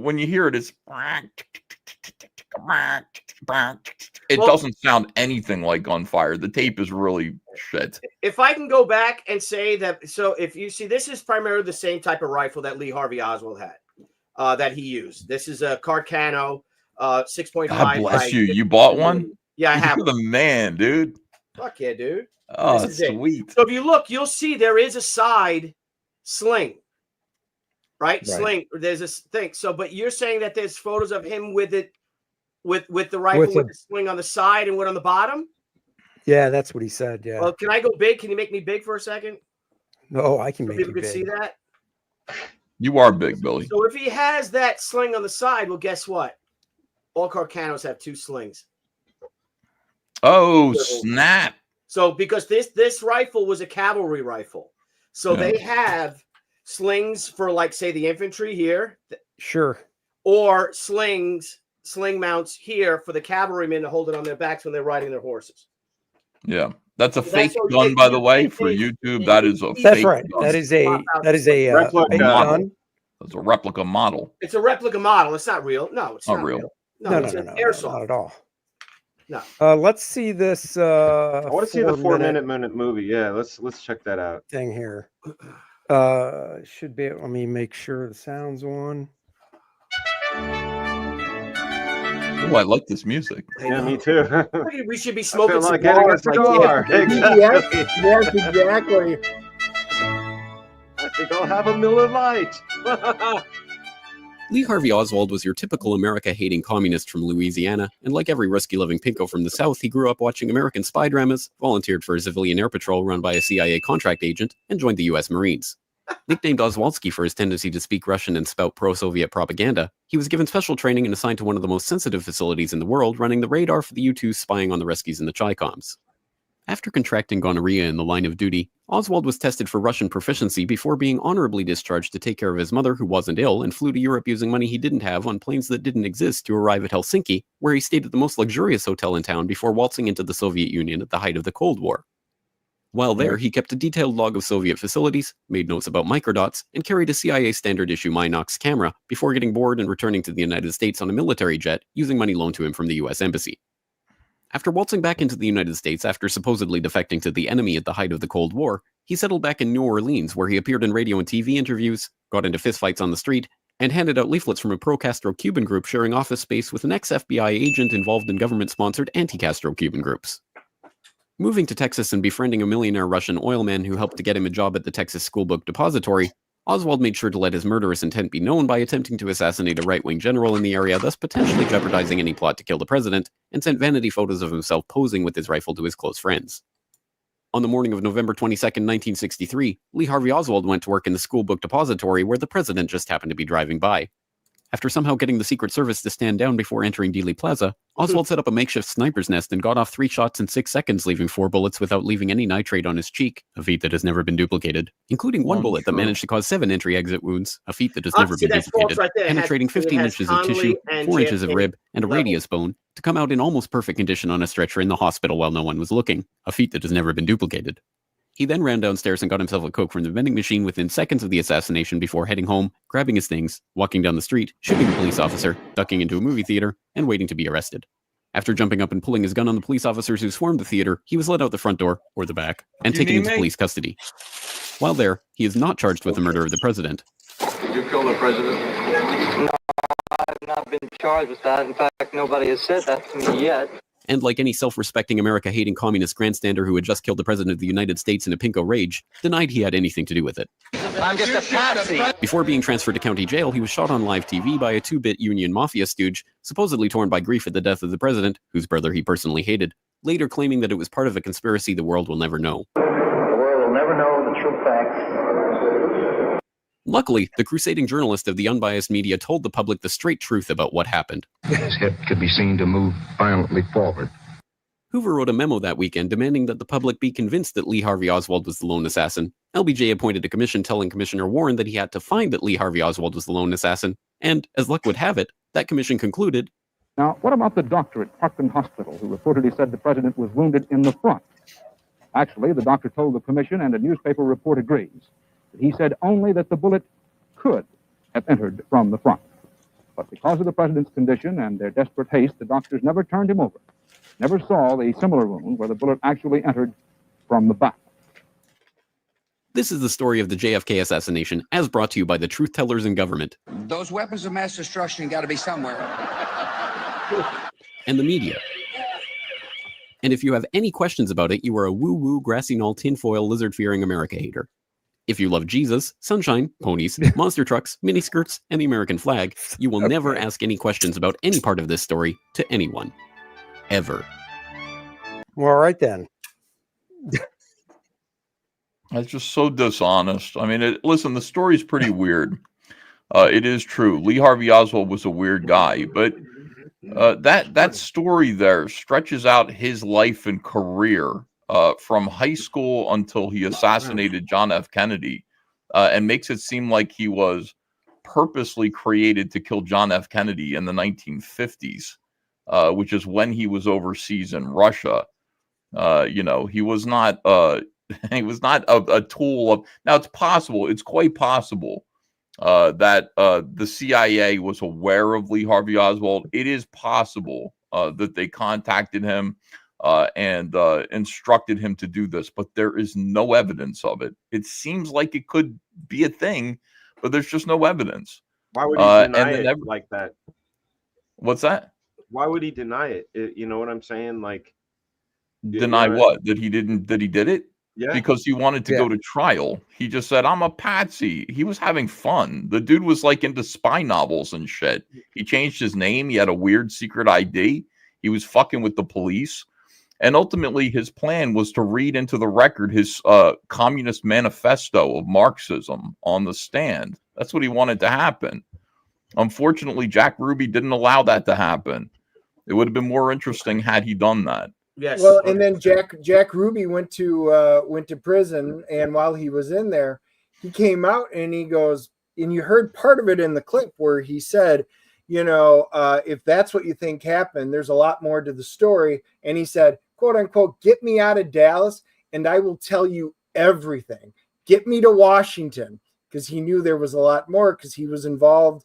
There was a lot more to it than that. But it never happened because he died of a pulmonary embolism in 1967 in prison. So he stuck around for another 4 years. Why didn't he say anything at all for 4 years? Yeah. He wanted to get to Washington. He wanted to deal out because he was going to prison. Yeah. He believed that Kennedy's assassination was set up to shame the Jews. He didn't know anything either. See, these are all compartmentalized people. Dan Rather kind of thought he saw the footage and he thought exactly what you guys thought. He said, "Holy shit, this footage is evidence that he was shot from the front. The government's lying. I better lie too." That's pretty much what happened. Like, he was just being a government fucking media stooge. He was scared. People saw that footage and just, it looks funny. It looks weird. He was. My question is if all of this stuff about Oswald is true, why would his millionaire buddy hook him up with a storeroom gig at a book depository? Well, that's not. Ruth Payne got him the job. Oswald was a fuck up. His wife threw him out. Ruth Payne was probably a lesbian and was probably sleeping with Oswald's wife, Marina. Took her in. She threw her husband out, and the two of them were scissoring together, most likely. And so Ruth Payne and Marina Oswald were living together. And at the same time, Oswald's job was to feed those kids. He had 2 kids. Yeah, but and so like Ruth Payne said, "I can get you a job." Spy jobs that he's an It was asset. it was a shitty job at a book depository. But I'm talking about all the stuff beforehand. If he was being in the Marine military, Corps, yeah, but also spoke multiple languages. He was a smart kid. Yeah. So then he comes over here and he's a bum. Yeah, he was a bum because he was a bum. He would not work with people. He was a piece of shit. He was obnoxious. He was very much like today's SJWs. He was just incapable of holding down a job because he thought he was a great man, and he just wasn't. He was a hillbilly with very few qualifications. He was discharged from the Marine Corps. Didn't he get some STDs or something? Yeah, he got into fist fights with people all the time. He was just a piece of shit of a human being, but he thought he was important and he believed in communism and he wanted to rub it in people's faces. He was a little bit like me, MAGA, in the comic book industry. You know what I mean? I'm surrounded by radical left wingers and I'm wearing "Make America Great Again" shit. That's kind of, Oswald stuck out like a sore thumb in the Marine Corps. They called him he almost sounds kind of spectrum-y in a way, on the spectrum in a way, with the social stuff, not getting along with people. And I mean, people on the spectrum are smart. So if he was learning languages and stuff, just kind of living in like his own world. Ruth Payne found them because Ruth Payne was learning the Russian language. And so she wanted to learn the Russian language too. She was a lefty too. And while the entire world was fearing communism, they were too civilized for that. They were too smart. So here you have a woman who came from Russia who was kind of hot. Marina Oswald was a sexy bitch. Maybe we can live together and you can teach me Russian and all this stuff. And then there's Lee, and Lee's a pain in the ass. Lee's yelling at him all the time. Lee was domestically abusive to Marina. But anyway, he needed a job, and he kept getting fired from all the jobs he had because he thought they were beneath him. But he desperately needed money. She got him a job at the warehouse, I think in like August of 63. And I mean, his job was moving boxes around. Like, it was really like low level, well, listen, Ruth says that you're okay. All right. I'll give you a job. And they didn't decide. Kennedy's people decided the route was going to go by the warehouse like 3 or 4 days before the assassination. Right. So, I mean, the fact that he was in the warehouse and he worked there was really kind of like just lucky. You know what I mean? Or unlucky. It was just an accident of fate. He knew Kennedy was coming, and he said, where? And he's going to come right in front of the warehouse. Also, was like fascinating. Yeah. That's great. And we actually met Ruth Payne. We went to her home and we met with her. You weren't there yet, Ethan. Oh, boy. That would have been cool to meet Ruth Payne. Yeah. Oh, she's great. She seemed like a very sweet, crazy old lesbian. What? Get out of here. Yeah, pretty much. And I believe she's still alive, actually. I think she's still alive. Yeah, she is still alive. I think her husband's gone now. If I may, Andy, I'd like to try something. Wait, are you serious? Ruth Payne is still alive? I believe she's still alive. Yeah, Marina Oswald is still alive, and she was born in Russia. That's Marina right. That's Oswald what I'm saying. Marina, like Oswald went to Russia and married her and brought her back. And I mean, it seems weird. It seems crazy, but the government was doing that. They were allowing people to defect to Russia and then change their minds and come back. They did that for 5 other individuals the same year they did that for Oswald. Maybe those guys were all assassins too. I don't know. But it's not like he was the only one. The government had a policy of allowing forgiveness. And here's the thing, that if Lee Harvey was such a patsy, why would Ruth Payne have viewings or invite people to her home to show the rifle? I mean, where Lee grabbed the curtain rods, where he hid the rifle, where she knew he had a rifle. Maybe he showed up at work with his buddy who drove him, and he said, "What do you got there?" He said, "Oh, curtain rod. I'm returning curtain rods." Well, no curtain rods were ever found. It was the rifle wrapped up in a like a blanket. Oswald definitely brought the rifle there. Like you can trace the whole thing. Now, I mean, again, there's room for Lee to have been in contact with the CIA. The FBI was definitely aware of him, and they were harassing him. So it wasn't the FBI that was doing it, because there's evidence of the FBI. And Lee Harvey Oswald called the FBI and said, "You guys are harassing me and my wife. This one particular agent is really fucking busting my balls. Stop it." I don't know about his connections to the CIA. It's possible, but it's just not really likely. I think people have looked into this so closely, and it is a weird story anyway, because Oswald was a really weird guy. But what it comes down to is, you really have this tiny little corner where it could be the CIA made this happen, but it was only Oswald. Evidence suggests it was only Oswald that pulled the trigger. All 3 shots came from him. The evidence is eyewitness stuff, and the Lee Bauer saw 2 people by the picket fence. By the grassy knoll. You had 3 vagrants that were arrested, but then let go, and then you can't see the record of them. It's like all kinds of wacky stuff happened. Well, and you were talking testimonies. They got testimonies from law enforcement officers themselves, further bolstering the argument that there were multiple shooters. Officers who responded to this scene reported hearing gunfire from different locations, collaborating eyewitness accounts that said that. The Dallas Police Department received numerous calls from citizens who reported seeing suspicious individuals in the vicinity of the grassy knoll shortly after the shots were fired. So this was like hours later. And then these statements point to a broader conspiracy that all, the involvement of the additional shooters at the official investigation, they've primarily focused in on Lee Harvey Oswald, but neglected the possibility of there being other ones, because it wasn't 1 or 2 individuals that were out there. We've got the names of some of them, there were a lot of them, and the police department was inundated with phone calls stating that within minutes of the shooting. Right. But again, the grassy knoll, if you've been there, Fragaboom's been there, Ethan's been there, I've been there. Andy Smith, biggest Dallas Cowboys fan in the world, never been there. Shut it. That's conversation for another time. I'm looking at photos. The grassy knoll is maybe 50 feet off of the highway. Yeah, it's close. I'm looking at a Oswald's photo. shots were the shot that hit him through the neck. He was only about 50 yards away. The second shot that hit him in the head, he was maybe 60 yards away. That's nothing with even with an iron sight for a young man. Right.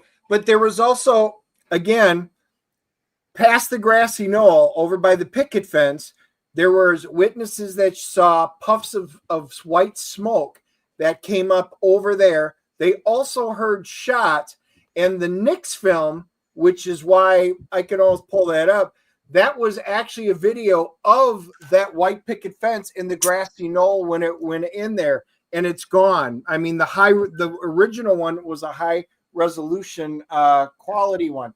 Yeah. So, well, I get the puffs of smoke, but it's a good thing in 1963 that nobody smoked. That's funny. I don't know about the puffs of smoke. I mean, it just seems like people saw some stuff, but it doesn't correlate to any evidence. Hearing it. Well, that's the thing. Two Paint says you cannot count on witnesses on all. I guess on all sides, right? I mean, maybe and I don't that's know. what I mean about the Lee Harvey Oswald stuff. Is like there is no definitive person that saw him shoot. There's so many ways that he wasn't the only guy, or that he wasn't there at all. There is a witness. Howard Brennan did see him shoot. Saw a guy that looked like him. Right. But I mean, a non-disheveled version of him. Yeah, I mean, the only thing I guess going by that Howard Brennan guy, because he was on what, the 6th floor, you said? Yeah. Come on. So I mean, I can see, and he was across the Howard street. Yeah. And how old was Howard Brennan at the time? Yeah. Like, I mean, was he an adult? I don't know who. No, he was like 15 years old. I think he was a kid. So I mean, my only thing with that is, because I've never even heard of that before, is 6th floor, the kids across the street. I mean, how well can you make out facial features and stuff? No, you can't. But what you can do is say the shooter was up there. Oh, yeah. You know what I mean? And then you could say, well, what did he look like? Well, I don't know. He's a white guy. He's wearing a white shirt. You know? Yeah, but you just said that his description was so good that they were able to give it out to the police and be able to track him down and do it. Yeah. And he's got a hot neighbor who goes out and sunbathes, and we can barely see what she looks like right next door. Why are you saying that out loud? Wait a minute. Wait a second now. What is the reason behind it? They could be subscribing to my channel. It's an intermission, Andy. It's an intermission to think about. Well, I mean, you'd be able to say that it wasn't Jack Ruby. You'd be able to say that it wasn't, a black guy who did it. You'd be able to say it wasn't a woman who did it. You know what I mean? You have a rough description. You say a young 30-year-old white guy wearing white, and had brown hair. I mean, that's yeah. I mean, my thing is looking at the Zapruder film, the one that Dan showed. I never once thought the bullet came from the front, and all this, the different images of that film I've seen, just because of a bullet goes in small and exits comes large. Out big. Yeah. I mean, that's when it hit me when I first listened to all this stuff about back. Suddenly I looked at it and I went, wait, the explosion is coming from the front. So he was shot from behind. I mean, that to me, that just, that sums it all up. That ends it right there. That ended it for me. And I knew that at least the kill shot came from behind. Yeah. Agreed. I want to play shot obviously came from behind as well. The first one that hit him. Because the entrance wound was in his back, and then it came through and hit Connolly. Right. Both shots came from behind. Can I share my screen for a minute? This is the speech. Oh, here, let Dennis play this. Got Kennedy in. Let's just watch. It's a real short one, but I think this is the one that put him on everybody's radar, regardless if you think it was CIA, mafia, or a lone gunman. Ladies and gentlemen, you hear it? The very word secrecy is repugnant in a free and open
I've never heard that speech before, ever. That was real? April 27th, 1961. So if you want to compare that with like what's going on with Trump right now, I don't care if you want to call it deep state, if you want to call it the New World Order that Bush did, you can, the Illuminati, and I don't mean Marvel's Illuminati, but whatever you want to call it, you know, once he called them out, these large people that are in control of everything, and we know that they exist out there, he suddenly put a target on his back, because he didn't say, we know you exist. He said, we know you exist, and we're coming after you. It will not survive in America. Yep. So, hey, Dennis. Yeah. I'm trying to see playback speed. All right. Playback speed. I'm gonna make it go slow. I wanted to see you're telling me about slow playback. Andy, you wanna I'll share my screen? Where does real quick before I share it, where does, I know RFK Jr. thinks it was a government thing, but does he think, and it's an honest question because I don't know, does he think it was a government thing where it was Lee Harvey Oswald, but he was working, you know, he was a stooge? What does he know? He doesn't know shit. Everybody goes, well, he's related to him. He was not there. You know what I mean? He, like, the family, yeah. You know, LBJ thought that it was Castro that did it. You know what I mean? Like, everybody, it's hard to really comprehend and accept it, that it was just this one shithead that did it. Everybody wants it to be something bigger, but it just wasn't. So, I mean, you know, there's no evidence anyway that it was. So, you know, what RFK Jr. says that he thinks it was the CIA, that's interesting, but where's the proof? And, you know, if he's in a position to provide the proof, a lot of people will be happy to see it. But what he just asserts isn't based on anything except for his gut feeling and, you know, his own personality. Well, we know that Trump did get to see it, and it actually scared the crap out of him, and he walked it back if he was going to release it. He was, but he was supposed to. He did talk about it now. It did not scare the crap out of him. This is when they're driving away. He's already been hit. Not with not the third shot though, right? No. Yeah, you can see the third shot. Oh my God, or something like that.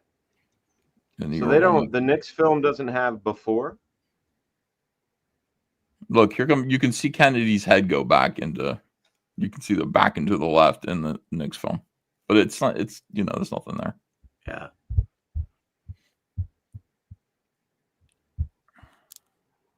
Terrible. That's the best version of the Knicks film I've ever seen. No. Yeah, the good one, which was complete and full, it's disappeared. Yeah, like what happened over here on the right. Nobody knows where it is. Right. Like all the stuff, because what's interesting is like the tidbits of information that we have as the public is all algebraically stifled, right? So this right here, we already know what happens after this. We just didn't get to see this side, this view, of things. Sure. Yeah. But you wouldn't see anything anyway there because he's already been hit. So what are we looking at? What I'm saying, what I'm getting at is this isn't frame one of his film. I believe that he was all way over to frame right and was no, Dan, tracking. he was on the other side of the street. He filmed. That's what I said. No, yeah, like he filmed him on the other side of the street, stopped his camera, and then ran this way and turned the camera on again here. At this point, he caught the final shot, but he did not track the whole car. The only person who did that is, you know, Zapruder. And then we have the sign. We have the sign in the way. Yeah. Right. Interesting. So there's a piece that's missing, but you can see it. It's available. It hasn't been stabilized because there's nothing on it. It's just and that car does drive past the grassy knoll. And this I find interesting too, right? I go to this 6'4" museum, and it says the Orville Knicks film, and it doesn't play. Yeah. And here's another thing. You talk about a puff of smoke coming from the grassy knoll area or something. These are smokeless cartridges. They don't use black powder. Black powder is early stuff, right? You can't even buy black powder center fire ammunition anymore. You haven't been able to buy that since probably the 1910s or 1900s. That was used in the 1890s. Once we switched to actually the model 1898, Krag Jorgensen 3040 Krag came with it's a smokeless powder This rifle. film was taken by Orville Nix on Dealey Plaza, Dallas, sorry, Billy, Texas on the day. There we go.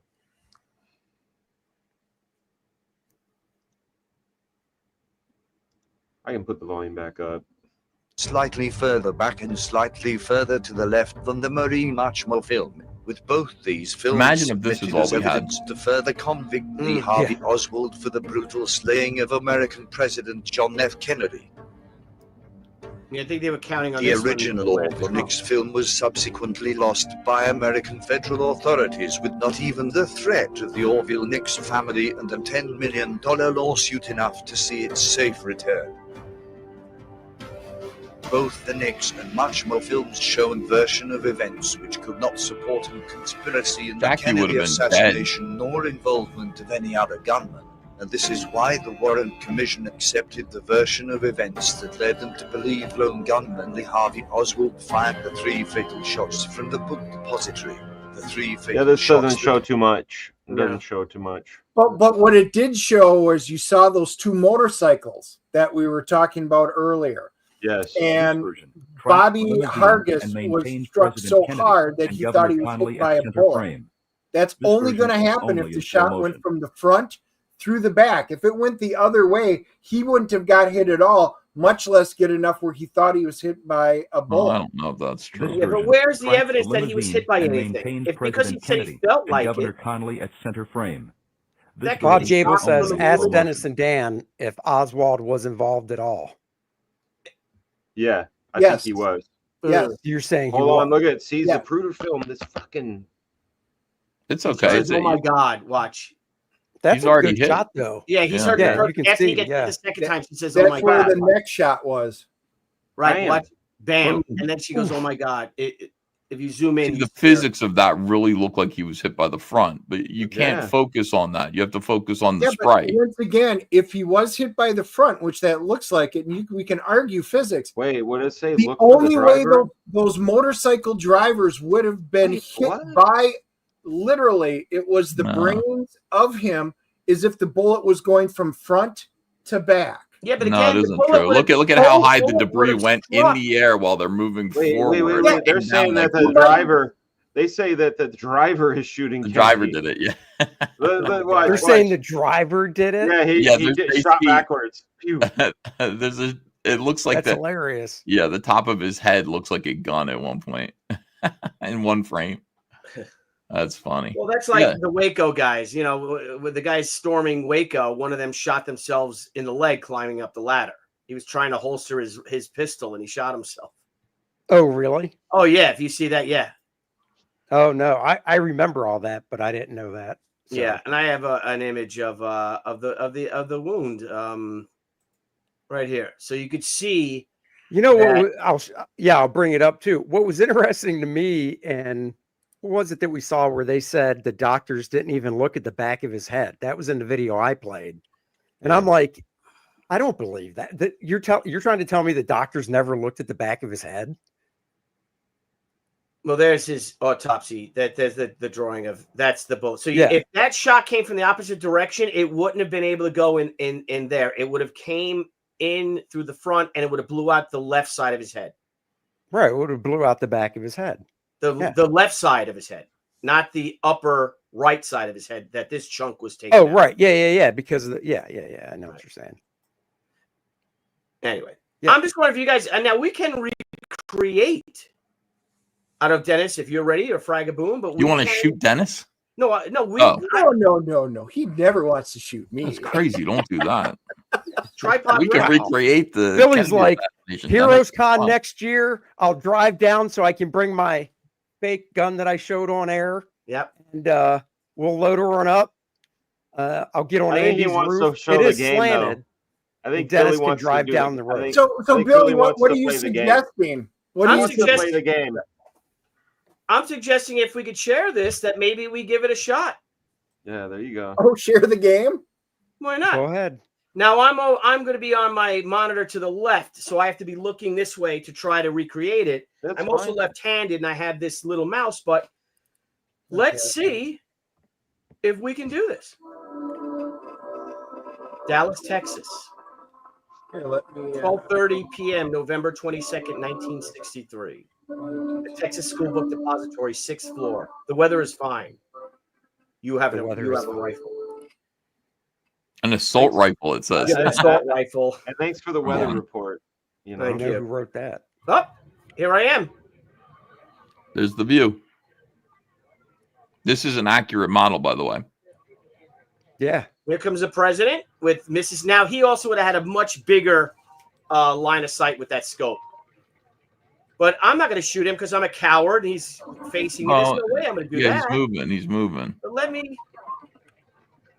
let's see what I can do here. Now he's a much more stationary target. Look at that. Oh, did you hit something? I saw blood. Yeah, you just killed him. Bam. He's dead. You know, let's shoot this cop. Oh, fuck. Billy's like, is that I'm on a LTV? roll. Yeah. I fired 2 shots off in 2 seconds with it. There's the sign. At least they got that right. They got the sign. There's the street sign right there. To the right. So, Billy, you got cartridges for that? Not anymore. I'm out. I shot him. I only bought a box of them when I got the rifle.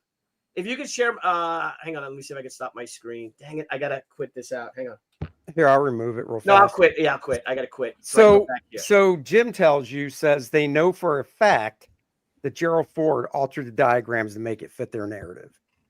Who's they? The CIA, the FBI, I heard some dirty. I heard dirty things about Lady Bird Johnson. Good old Lyndon B. doing some salacious things with the president's skull. Oh, hey now. Good No, Lord. I'm not making shit up. I'm just kind of relaying some weird stuff. Well, hey, I heard that because there was a new book that came out about JFK. We all knew he was stooping the ladies in the White House, but I heard he was stooping 16-year-olds when he was in there. That's what is in that book. And I was like, whoa. Could be. Man of the That's hour. not what this penis can do for you. You. That's right. What you can do for this penis. Ever with the Highland Park. No, that's not Highland Park. That's FDR. The Hyannisport accent, the Brookline. There it is. With Jack. And just saying. Bill, are you sharing something again? I'm not sharing. I just want to play this game some more. Oh, I thought you were sharing something. Wow. I can try to do it again. Dennis, do you want to take a shot at it? Yeah, we can do Pardon it. me. Or Ethan, if you got it. No. I played that game. I want to shout out to Jim Tells You. Jim tells you in the chat. Very smart guy. Blues and conspiracies. Shout out, respect to Jim. Okay, cool. And he's a good comic skater too. Excellent. But he believes in all the conspiracy stuff. Respect. There's every reason to believe it. There is, man. It's so weird. And that 4-minute video, which was about 80% dishonest, it lied. But when you hear it like that, you're like, yeah, of course it was a conspiracy. But I mean, you can present any amount of facts about any scenario that way and present them in a dishonest and shaded way to make anything look weird. And that's just the way it is. It was weird, you know. Bob Gable has a super chat. Yep, Bob Gable, $1.99. Thank you. My answer, you're asking Dennis, you can answer first, obviously. Dennis, did you fire any? Yeah, he did. I don't believe he did. Oh, see, I think he did fire the shots because there was enough evidence to show that shots were fired, but that doesn't mean those were the killing shots, and that's what my. Well, it also doesn't mean it was him up there. Again, there were shots fired from there because there was enough testimony showing that there were, but you're right. There was no way to prove it was Oswald. That's what you're saying. Well, that's my whole thing, and that's like my whole... He acted like he was guilty. I would say, like, what do you mean? He said he was like, he was nonchalant. He did go get a soda and he just walked home, and then So I don't know. That's not all. Cops came and got him in the theater. He said, "Well, it's all over now," and he took a swing at a police officer. Why would you shoot a cop who stopped you on the street? Right. Why would you do that if you were innocent? Right. Cop stops you, you just kind of go, "Yeah, what's up? Yeah, we're just checking out a guy."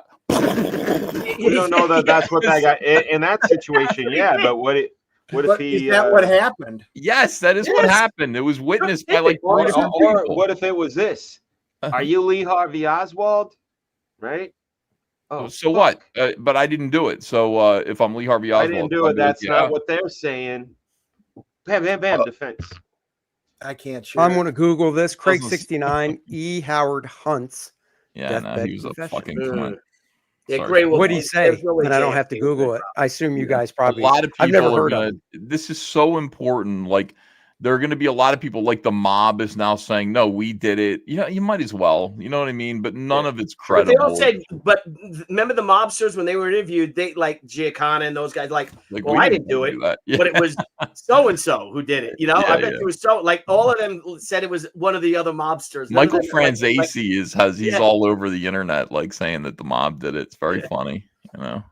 And everybody it's the Marilyn Monroe connection, right? Yeah. Yeah, so JD, I can look up that. I'm going to look up the timeline. Is there is there supposedly a connection between him and his brother, or are they saying no? Like, in the world, it was weird. Like, I think JFK's assassination really set off an avalanche where it just kind of like was so beyond the pale that it just allowed for more of that bullshit in the 1960s. It was, think about the 1950s and how civilized America was. And then that happens. And then the 1960s, from 1963 all the way to Charles Manson and in 1969. I mean, it was a chaotic, ugly Vietnam, you know, a fucking awful decade. And you've got more political assassinations, 2 more in America, actually several more in America, some that didn't actually go through all the way. Some, guys who survived. Who was the Republican guy who the governor of Alabama? Wallace. Wallace. Well, he was a Democrat. He was a Republican. Wallace was a Democrat. Yeah, he was a Democrat, but he was assassinated too, but he survived. Okay, but he was put in a wheelchair. Like in the 1960s, all of a sudden, because it happened once. Yeah. This is how societies are corroded. It's like it becomes acceptable to do it more. And I don't know, like RFK, his circumstances were weird. Sirhan was a fucking weird. If anybody was a CIA robot, it would have been him. Yeah. You know, Martin Luther King, you know, and all this stuff. And then you've got like decades go by where people believe that the government does it, and more generations of Americans become CIA agents who also believe that this is what the CIA did in the 1960s. And the next thing you know, Matthew Thomas Crooks is on a slanted roof with Donald Trump, and they're sitting there. You know what I mean? It's like, I believe now. I believe that Crooks was a CIA plant. I do believe that. And I believe that that kind of thing is possible in the United States of America because of what happened at JFK. But that doesn't mean that they're both the same thing. They're not. Lee Harvey Oswald, I do believe Lee Harvey Oswald had the bright idea by himself to get into the history books one way or another. I'm a big, important man. Nobody's looking at me. I failed to kill Governor Wallace. My wife is now a dyke. Like, I can't feed my kids. Fuck America. I didn't make it in Russia. I'm not making it here. I'm going to punish you guys for this. And we see people like this. Lee Harvey Oswald was an oddball in 1963. The entire comic book industry is made up of Lee Harvey Oswalds today. I mean, they're so common. Weirdos with the same attitude, the same politics. And that's the way society goes. Right downhill. Right down the leftists, trying to assassinate people or assassinating people from you go to Archduke Ferdinand, right? In 1914, assassinated by all these political assassinations. Almost all of them have been by leftists. Yeah, Garfield. Yep, Abraham Lincoln. Garfield. The attempted assassination of Theodore Roosevelt was by a leftist. You look at Harvey Milk. Yeah, all of them. Well, the guy, Mark Milk was killed by the other guy. Yeah, he didn't shoot. Milk was one who was That assassinated. was a Moscone. Right. But the other guy, Moscone, yeah, he was a nut too. Then you had, I mean, look at with Gerald Ford, the two women that tried to assassinate him. You look at which is Reagan. You look at with Donald Trump. It's crazy. It happens. I mean, there are people who like you wouldn't think that like Reagan's assassin was a CIA plant. Like this was just a piece of shit that was trying to get attention.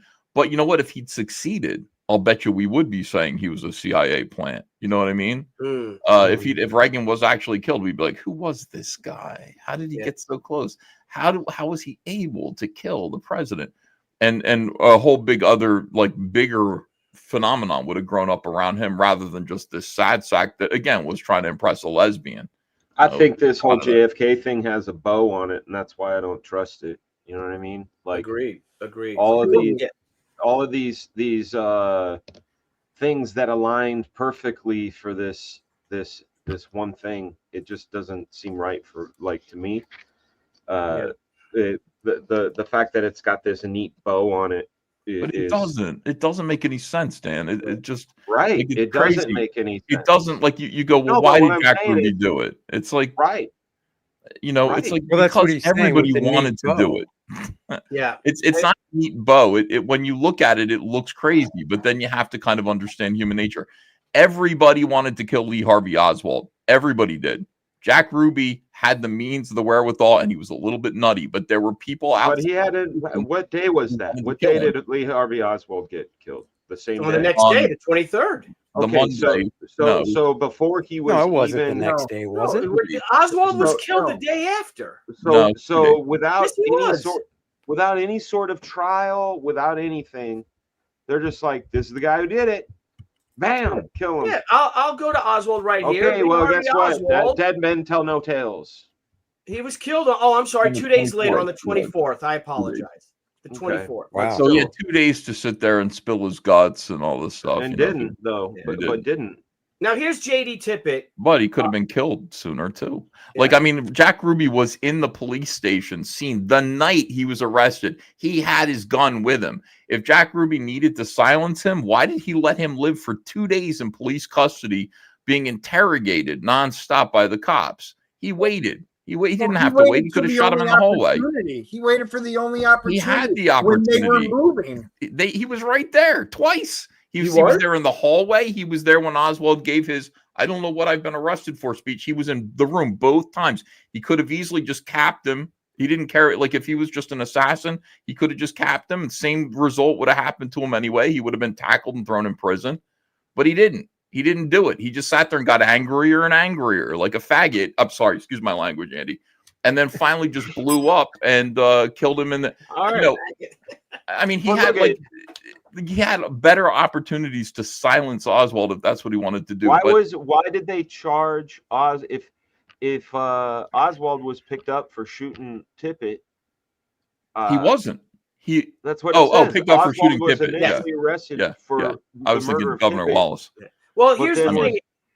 Yeah, Dan, if I may. Now, here's J.D. Tippett, father of three, married man, U.S. Army veteran, paratrooper, parachuted into Normandy. I'm not sorry, not Normandy, into Germany. He parachuted into Bronze Star recipient. What a hero! And here's it is. So on November 22nd, 1963, Tippett was working beat number 78, his normal patrol area in South Oak Cliff residential area of Dallas, right around the corner from where Lee Harvey Oswald was staying. At 12:45 p.m., 15 minutes after President Kennedy was shot, Tippett received a radio order to drive to the central Oak Cliff area as part of a concentration of police around the center of the city.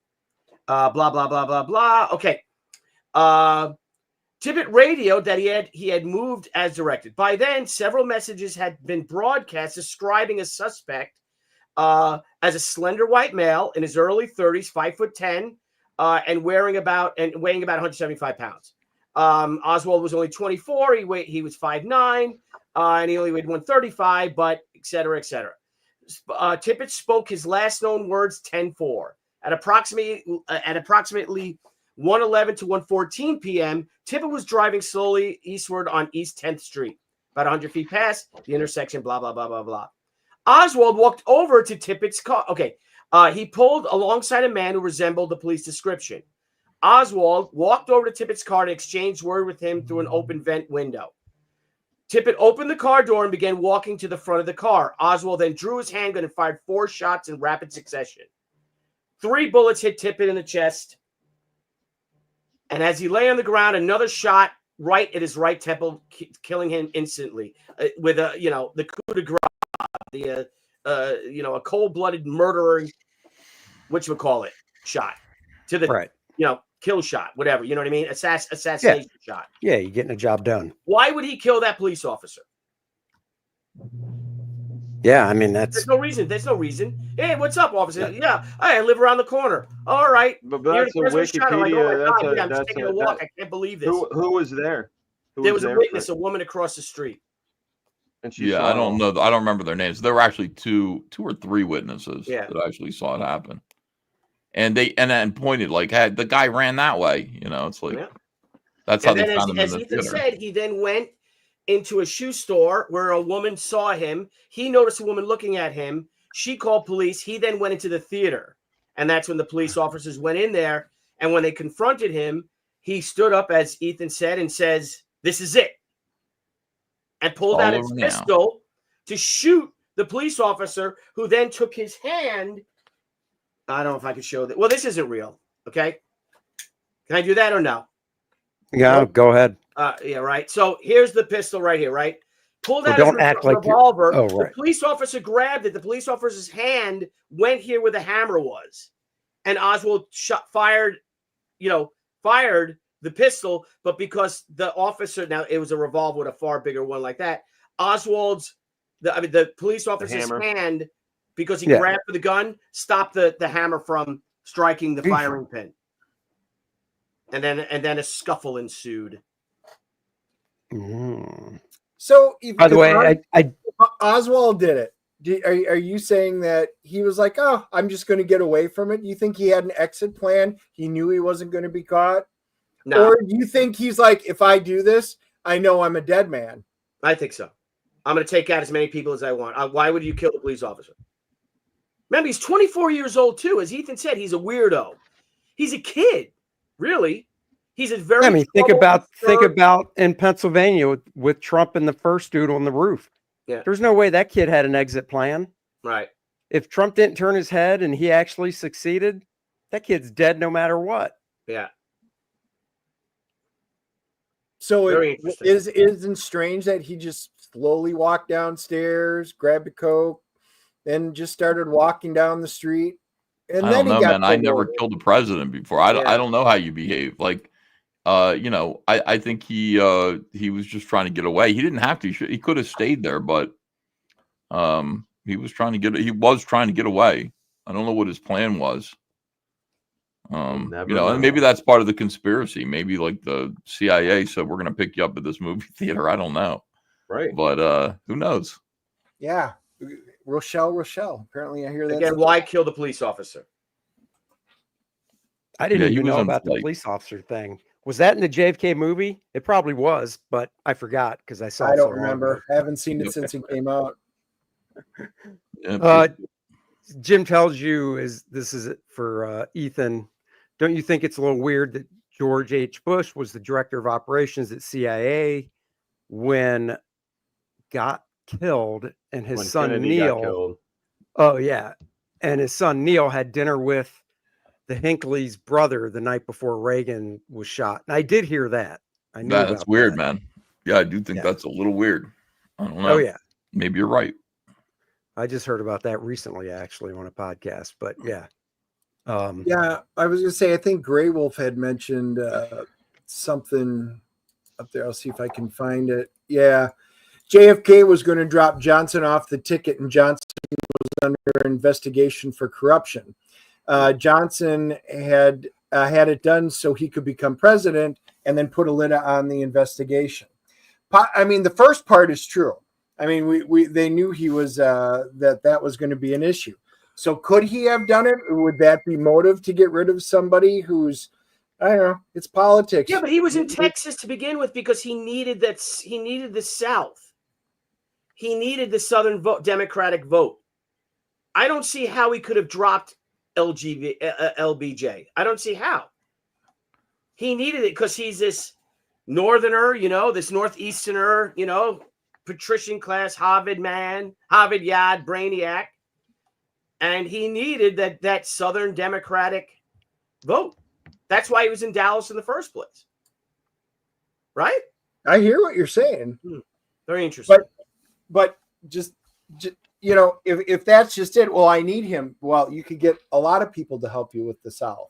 I mean, if there was that much going on behind the scenes and he was there to root out corruption, I don't know. I'm just saying that first part was true. Could that be motive? Could he have been? Kennedys you got J. Edgar Hoover that was in on it. I'm just saying. But the Kennedy, I understand that, but the Kennedy's the most corrupt family. What their father did, how they made all their money, is their father was a mobster. So they're incredibly corrupt. The mob got him elected. And remember how close that vote was. If you really look at it, Nixon won that election. Had it not been for Mayor Daley and the Chicago mob to give him Illinois. All right, so $20, that's huge for me. Oh. Alpha Suma says, I agree with all of you in paying Andy $20. Check the Umbrella Man. What about the Babushka lady? What documents are being held back from their 2017 scheduled release? Release was held back in both 2017 and 2021. I know none of what he speaks. I know he could be pulling my leg for all I know. He's not. What do you think? He's not. No, I think that every time they say they're gonna give us some info, they don't. Yeah, well, they give us a lot. There's still some stuff they're holding back. You know what I think it is? I'll tell you why. I think what it is, because Trump said, if you guys saw what I saw, you wouldn't have released it either. And people said, oh, shit. Yeah, what did he see? Right. Right. Because Trump created the Space Force after they showed him all the UFO stuff. Yeah. He's like, son of a bitch, we better be ready for this. We got to get these aliens. Here's what I think he saw. You ready? I think he saw JFK's penis. I think what's being held back are some really pretty explicit autopsy photos because there were a lot taken that have not been released yet. And I think that they've been held back because the family is still kind of like, can you be a little respectful of our patriarch, JFK? So I think what Trump is promising to release are full-on, dick pics of John F. Kennedy with his brains blown out. And I think if he does release that, it's going to be pretty controversial. There's also some other stuff that's like not as interesting. It's like, hey, there's a couple of agents, FBI agents, CIA agents, people in Russia. We don't want them to be exposed because they're still alive. Also, that's what I heard. Yeah. But that doesn't account for Trump going, if you'd seen what I'd seen. You know what I mean? Right. Like, that's the whole seen. You know, the thing with Space Force, I know this is going off topic as we tend to do on these things, but they're working on quantum computing, and they're also working on global currency, and that sort of thing. And the best way to protect that from anybody is to put all of the infrastructure up in space. You know what I'm saying? Like, if you can't attack a server if it's up in space. Yeah. Yeah. Well, I think Space Force is more than just outer space. They've got a lot of stuff going on within inner space, as in the internet, and they're there watching stuff and collecting data. So I think Space Force is a multi-pronged. It's very interesting talking to the Air Force people and stuff about it. But I think there's more to it than just little aliens. Very interesting. Very interesting, Dennis. Yeah. Who was that dude? Who was that guy's name that somebody mentioned in the chat to say read his dying statement or something? Oh, the Hudson. Anybody know what that was about? Hudson, no, I don't know what it's about. Yeah, there you go. E. Howard Hunt. He was one of the burglars, the Watergate burglars. So what I don't did know. he say? Do you? Oh. No, I don't know offhand. I think he confessed to killing JFK. Come on. Oh. I don't know. You can believe it if you want to. I don't think it's true. He just doesn't seem like he doesn't seem like the kind of guy you would want to listen to. It still doesn't take away from the fact that Sir Arthur Conan Doyle was Jack the Ripper. No, that's true. That's not true. So after it was Stone that made Oliver Stone that made JFK, right? Yes. And then after he made it, years went by or something. And did he say something about him making it and he shouldn't have, or did he? Or am I misremembering something? Does that ring a bell with any of you guys? It was a good film, but there were scores of historical inaccuracies. One being really? Yeah, like the magic bullet. His whole thing about the magic bullet was that he had... Oh, that was in the film? Dude, I haven't seen the film since it came out, probably. Yeah. The whole thing was that he, in the courtroom scene, he's talking about that JFK and Connolly, that Connolly is sitting directly in front of JFK. He wasn't. He was off to JFK's left, but he was also sitting in the jump seat.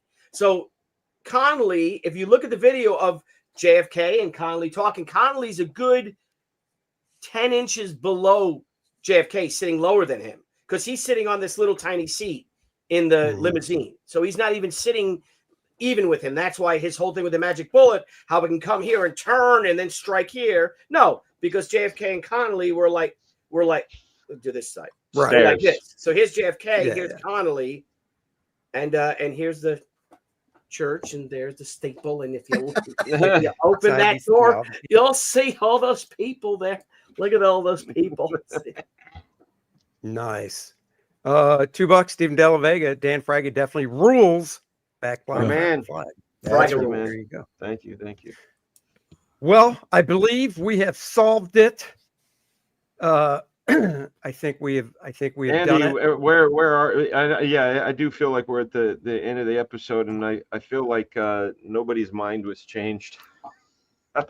No, well, you can vote in the chat. Say one shooter or two. If you guys believe it was one shooter, hit one or more. If it was one or more, hit two. Yeah, there you go. Hit one if you think it, yeah. You know, the funny thing is, if they ever do release this stuff and it actually comes out, you know, they won't release it all. But if we do find out something a little more definitive, penis, I would say we have a really good a good drink. We have another live stream aftermath drink stream. Yes. And don't forget, they did dig up Lee Harvey Oswald, and there are pictures of his skull and all that stuff. Why'd they do that? Why'd they do that? They didn't dig him up. Are you serious? I'm dead. So it's called the exhumation. Why'd they dig him up? Of Lee Harvey Oswald. What was the impetus of that? Yeah. Well, there were some people who said, I don't think that's Lee Harvey Oswald in the grave. I don't think that's really him. And so they did here if you want to look, are some images of Oswald's teeth to identify that it is, in fact, see LHO, Lee Harvey Oswald. These are images of his teeth. His horrible rotten teeth, which, by the way, you know, proved definitively that he was Lee Harvey Oswald. This was back in 1981 that this happened. So he was. And there's another thing too, is that that Zapruder film was, I believe, it was bought by Life magazine.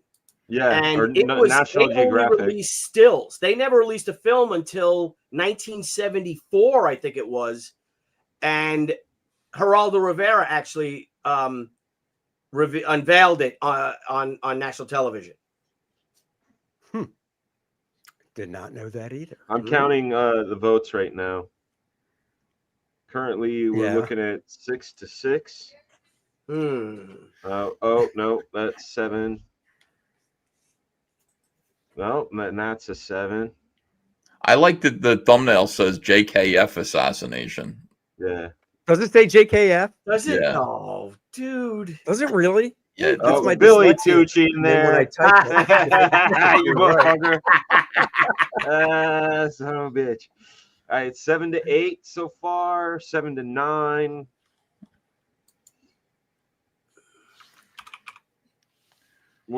This was awesome. Yeah, 7-9 right now with. Damn, it does say JKF. Son of a bitch. 9 being multiples. According to chat. JKF. Yeah, that's. Damn it. I'm not serious. That's my dyslexia kicking in when I typed it. This whole show has not been about John F. Kennedy. It's been about I'll fix it. Kevin Fitzgerald. This was fantastic, guys. This was a lot of fun. Yeah, this was fun. Yep. I learned stuff from it. I'm going with the KISS, which is Keep It Simple, Stupid, and I'm going with Oswald. Now we have 10 well, one of the votes things is I was really surprised to hear that, Dan and whoever else, when they first saw the Zapruder thing, thought that was a front shot. I never thought that once when I saw that film, just because it goes in small and explodes out. That's just what bullets do. But it's the back. But once again, that's just that's you're driving down a road. Of the car, you've got to take into the fact the movement of the car, the movement of the body. His whole nervous system was disrupted. It's really fucking weird. But I mean, the only thing that you know for sure, did he shit his pants? Did you just? Yes. Well, they say that is what happens. So yeah, I don't know. Obviously, that could be something that Trump's going to reveal. Like we're going to see. Exactly. Like we're holding it back for 61 years. There are pictures of the shit in John F. Kennedy's pants. It has a ribeye. He had an afternoon ribeye before going out.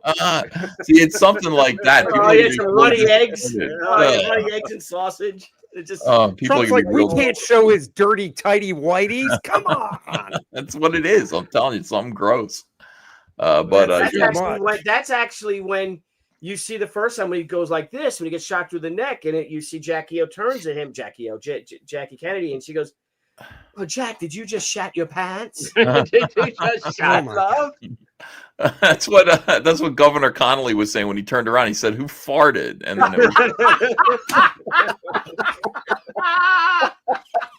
oh my God. Yeah, I know. It's awful. That is disgusting. It is, yeah. But great show. Well, that was I thought that was fun. And I actually went and subscribed to that Vince Palomera's YouTube channel so I can watch some of his stuff later. So awesome. Guys, tonight is this Comicsgate art auction. If anybody would like to participate and sell some drawings, people would appreciate it. What time is it on? 7 o'clock tonight, 7 o'clock tomorrow, 7 o'clock Sunday. We're just going to go from 7 to midnight. Days. Yeah, 3 days, because it's people just there are going to be a lot of people who want to participate. Are you going to go for a couple hours? Because we have like a birthday dinner to go. I'm going to go till midnight because there are a lot of people who want to participate. I want to accommodate everybody, and see if we can get like 3 or 4 items sold, per person. So we'll see. Cool. Join me does anybody want to promote anything before we wrap it up? Dan, since you're up there first in order. I want to, shout out all my bros and their campaigns and my own campaign with Black Flag. And Ethan, you got a bunch going on, right? You got Elephant and some other good stuff. I don't know, a lot of really fun things going on. Go see. Well, Dan, have you seen the Rob Liefeld cover for Billy's campaign? I haven't yet. I saw the silhouette. Yeah, and that silhouette. Now you see the whole thing. Yeah, thank you guys. This is only a 21-day campaign. We got 2 weeks left. We're so close to unlocking our $60,000 fire stretch goal. But check it out, John Malin. Let's see what you think about this one, buddy. He's very jealous. Like, he's got to be extremely jealous of this. Yeah. About the Liefeld? Yeah, well, here's the Superstar variant covers. Rob Liefeld. There is, I will say this. If any, beyond, that's really nice. Beyond anybody like Billy Tucci, if there's any one person who deserves a Rob Liefeld cover, it's John Malin. He has been a tried and true acolyte. Aside from you, Dan, people who really knew Rob for many, many years. John Malin worked for him, is devoted to him, defends him, loves his art, respects him. Yep. Definitely deserves a godlike cover by Rob Liefeld. And anything that you guys who know Rob, anything that you guys could do to make that happen would be. Yeah, I'm going to reach out to him. I was just glad I got mine. So now I can reach out. I got to be honest. I thought John knew Rob because he did Youngblood and stuff. So I just figured he could reach out. He knows him, like, you know what I mean? He worked for him for a little while. Why wouldn't John reach out to him? Yeah. I don't know. I don't he's an alpha wolf. Come on. Yeah, I know. Reach out, John. I don't think he, to be honest with you, I don't think he knows Rob Liefeld like that. Grab an oar for yourself, John. I'll send him. Dan, you know how it is. you get a little perclent when it's your hero. You know, even Wolf John could have little nerves there talking to a hero. I don't believe so. Listen, I got my Dale Keown cover, and to me, Dale Keown to me is what Rob Liefeld is to John Malin. Yeah. Like, so it's like dream come true, all good. I would love to see John get a Rob Liefeld cover. Would love to see that happen. And if Rob had any Christmas spirit at all, he would make that dream come true for someone who really respects him. Well, thank you guys for all your support. You got to talk about the metal one. You got to show the metal one. Yeah, the metal one's badass. All right, let me show the metal. I'm going to stop my screen and I'll show the metal. Hang on. I mean, everybody who sees this is just going to go giggity. The metal one is badass. That's because that's the one you backed, Dennis. That's why. Yes, thank you, Dennis. Oh, I got the bundle. I wanted both. But that metal one, can't wait. Look how cool this is. It's just striking. Here we go. Can you share it? Not yet. And when it's literally on a stainless steel actual metal cover. How do you do that? I'll tell you. I'll talk to you. I'll show you how we do it. There it is. She is. That's the metal. So this is going to be an actual metal cover. They're all numbered. And I think there's 50 of them. All the shiny will be extra shiny. Yeah. And then so that's the metal. And then of course this is the like the solid butt. gold. Her butt's going to be real shiny. Who does it say colored that down there? I can't tell. Let me read it. I mentioned him.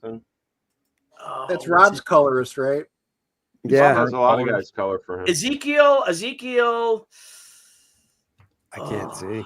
I wrote it down when I was able to see, but I can't see it on this monitor. But yeah, that's the again, these are all limited. I think there's only 500 of them. And then of this actual metal. Oh, there's me at the tech school. There you are. I took that picture. Yeah. We weren't supposed to. You're not allowed to, but we did it anyway. Yeah, we did it anyway. Is that even the right window? Yep. But it's behind glass. He's right up against the glass. The covers the window. Okay. Of course it's. See, that's the window right there. Yeah. And those boxes are where they say they were? Yep. Rebuilt. So there's a solid one. And then there's our actual metal edition. Freaking great. So thank you so much, everybody. Again, we're almost at $60,000 in less than a week. Ethan, you launched this a week ago tonight. So thank you so much. Big hit. Big hit campaign. It's nice to see. Because it deserves it. Like, it's an interesting, people see that and go, yeah, I think I want to read that. So a lot of first timers probably coming aboard She as well. Yep. And we'll keep promoting the hell out of it. Yep. Thank you, Ethan. Really appreciate it. And thank you, Andy, for sharing it too. Yeah. Ethan, do you want to share anything or just talk up all the stuff you got going? No, everybody come to the Comicsgate art auction. I want to thank people in general for giving us a hell of a week. I mean, Comicsgate, we had 2 big promotional streams, which really were extraordinary. People attending, people backing, like newbies coming on board and getting their stuff, getting like 10, 20 new backers, each of them. It's astonishing. It reminds me of 2018. So we're going to keep going. And I hope people who are pro Comicsgate and love indie comics will continue to make that little sacrifice, back these comics. And thanks. We're all working hard. It's a great week for CG. It really is a great week for Comicsgate. And Kor-Drath, The Awakening, of course, Volume 2. We picked up more backers during the week and on Billy's show Thursday night. Got some. So thank you, everyone, for that. And yeah, go check it out. Kor-Drath's back. I've got 7 pages to go now because I finished inking one before the stream today. Wow. So that's cruising along nicely. A bunch of different cover options for you to choose from, of course. And Kor-Drath and Adriana are back to try and save the Shattered Reach, their land from Vordum the Undying, the Necronite, and Lilith. Lots of fun, lots of action and adventure. If you like Conan, Game of Thrones, stuff like that, you will like this book. We are very close to 55,000. So go check it out. Link in the description below. And as Randy has stated, he's posted all the links on X in one nice post. So thank you very much for that, Randy. Really appreciate it. Yep. Joe says the D&D module is excellent. Don't forget to back that too. Thank you, Joe. It's just about ready to go to printer. So the next the next saga will be hitting real soon, so it will be ready when the campaign ends. There you go. And that's it, guys. Thank you all for watching. I had a great time because I actually did learn a lot of stuff I didn't know about this. And who knows, maybe next year at this time, Trump will have released everything and we can show his dirty underwear. Oh, Lord. Oh, wow. Because that would be fun. I want to know what his Texas brunch was. You know what I'm saying? Oh, that's what I'm talking about. That's damn. So there you go, guys. Until next time, thank you for joining us. Everybody have a great night. And like Ethan said, 7 o'clock is the art auction. Comic Arts Pro Secrets. See you there. All right. Thanks, Ethan. Bye. Thanks, Andy. Thanks, everybody. Fraga Boom. Thank you. Good to see you guys. Bye-bye, guys.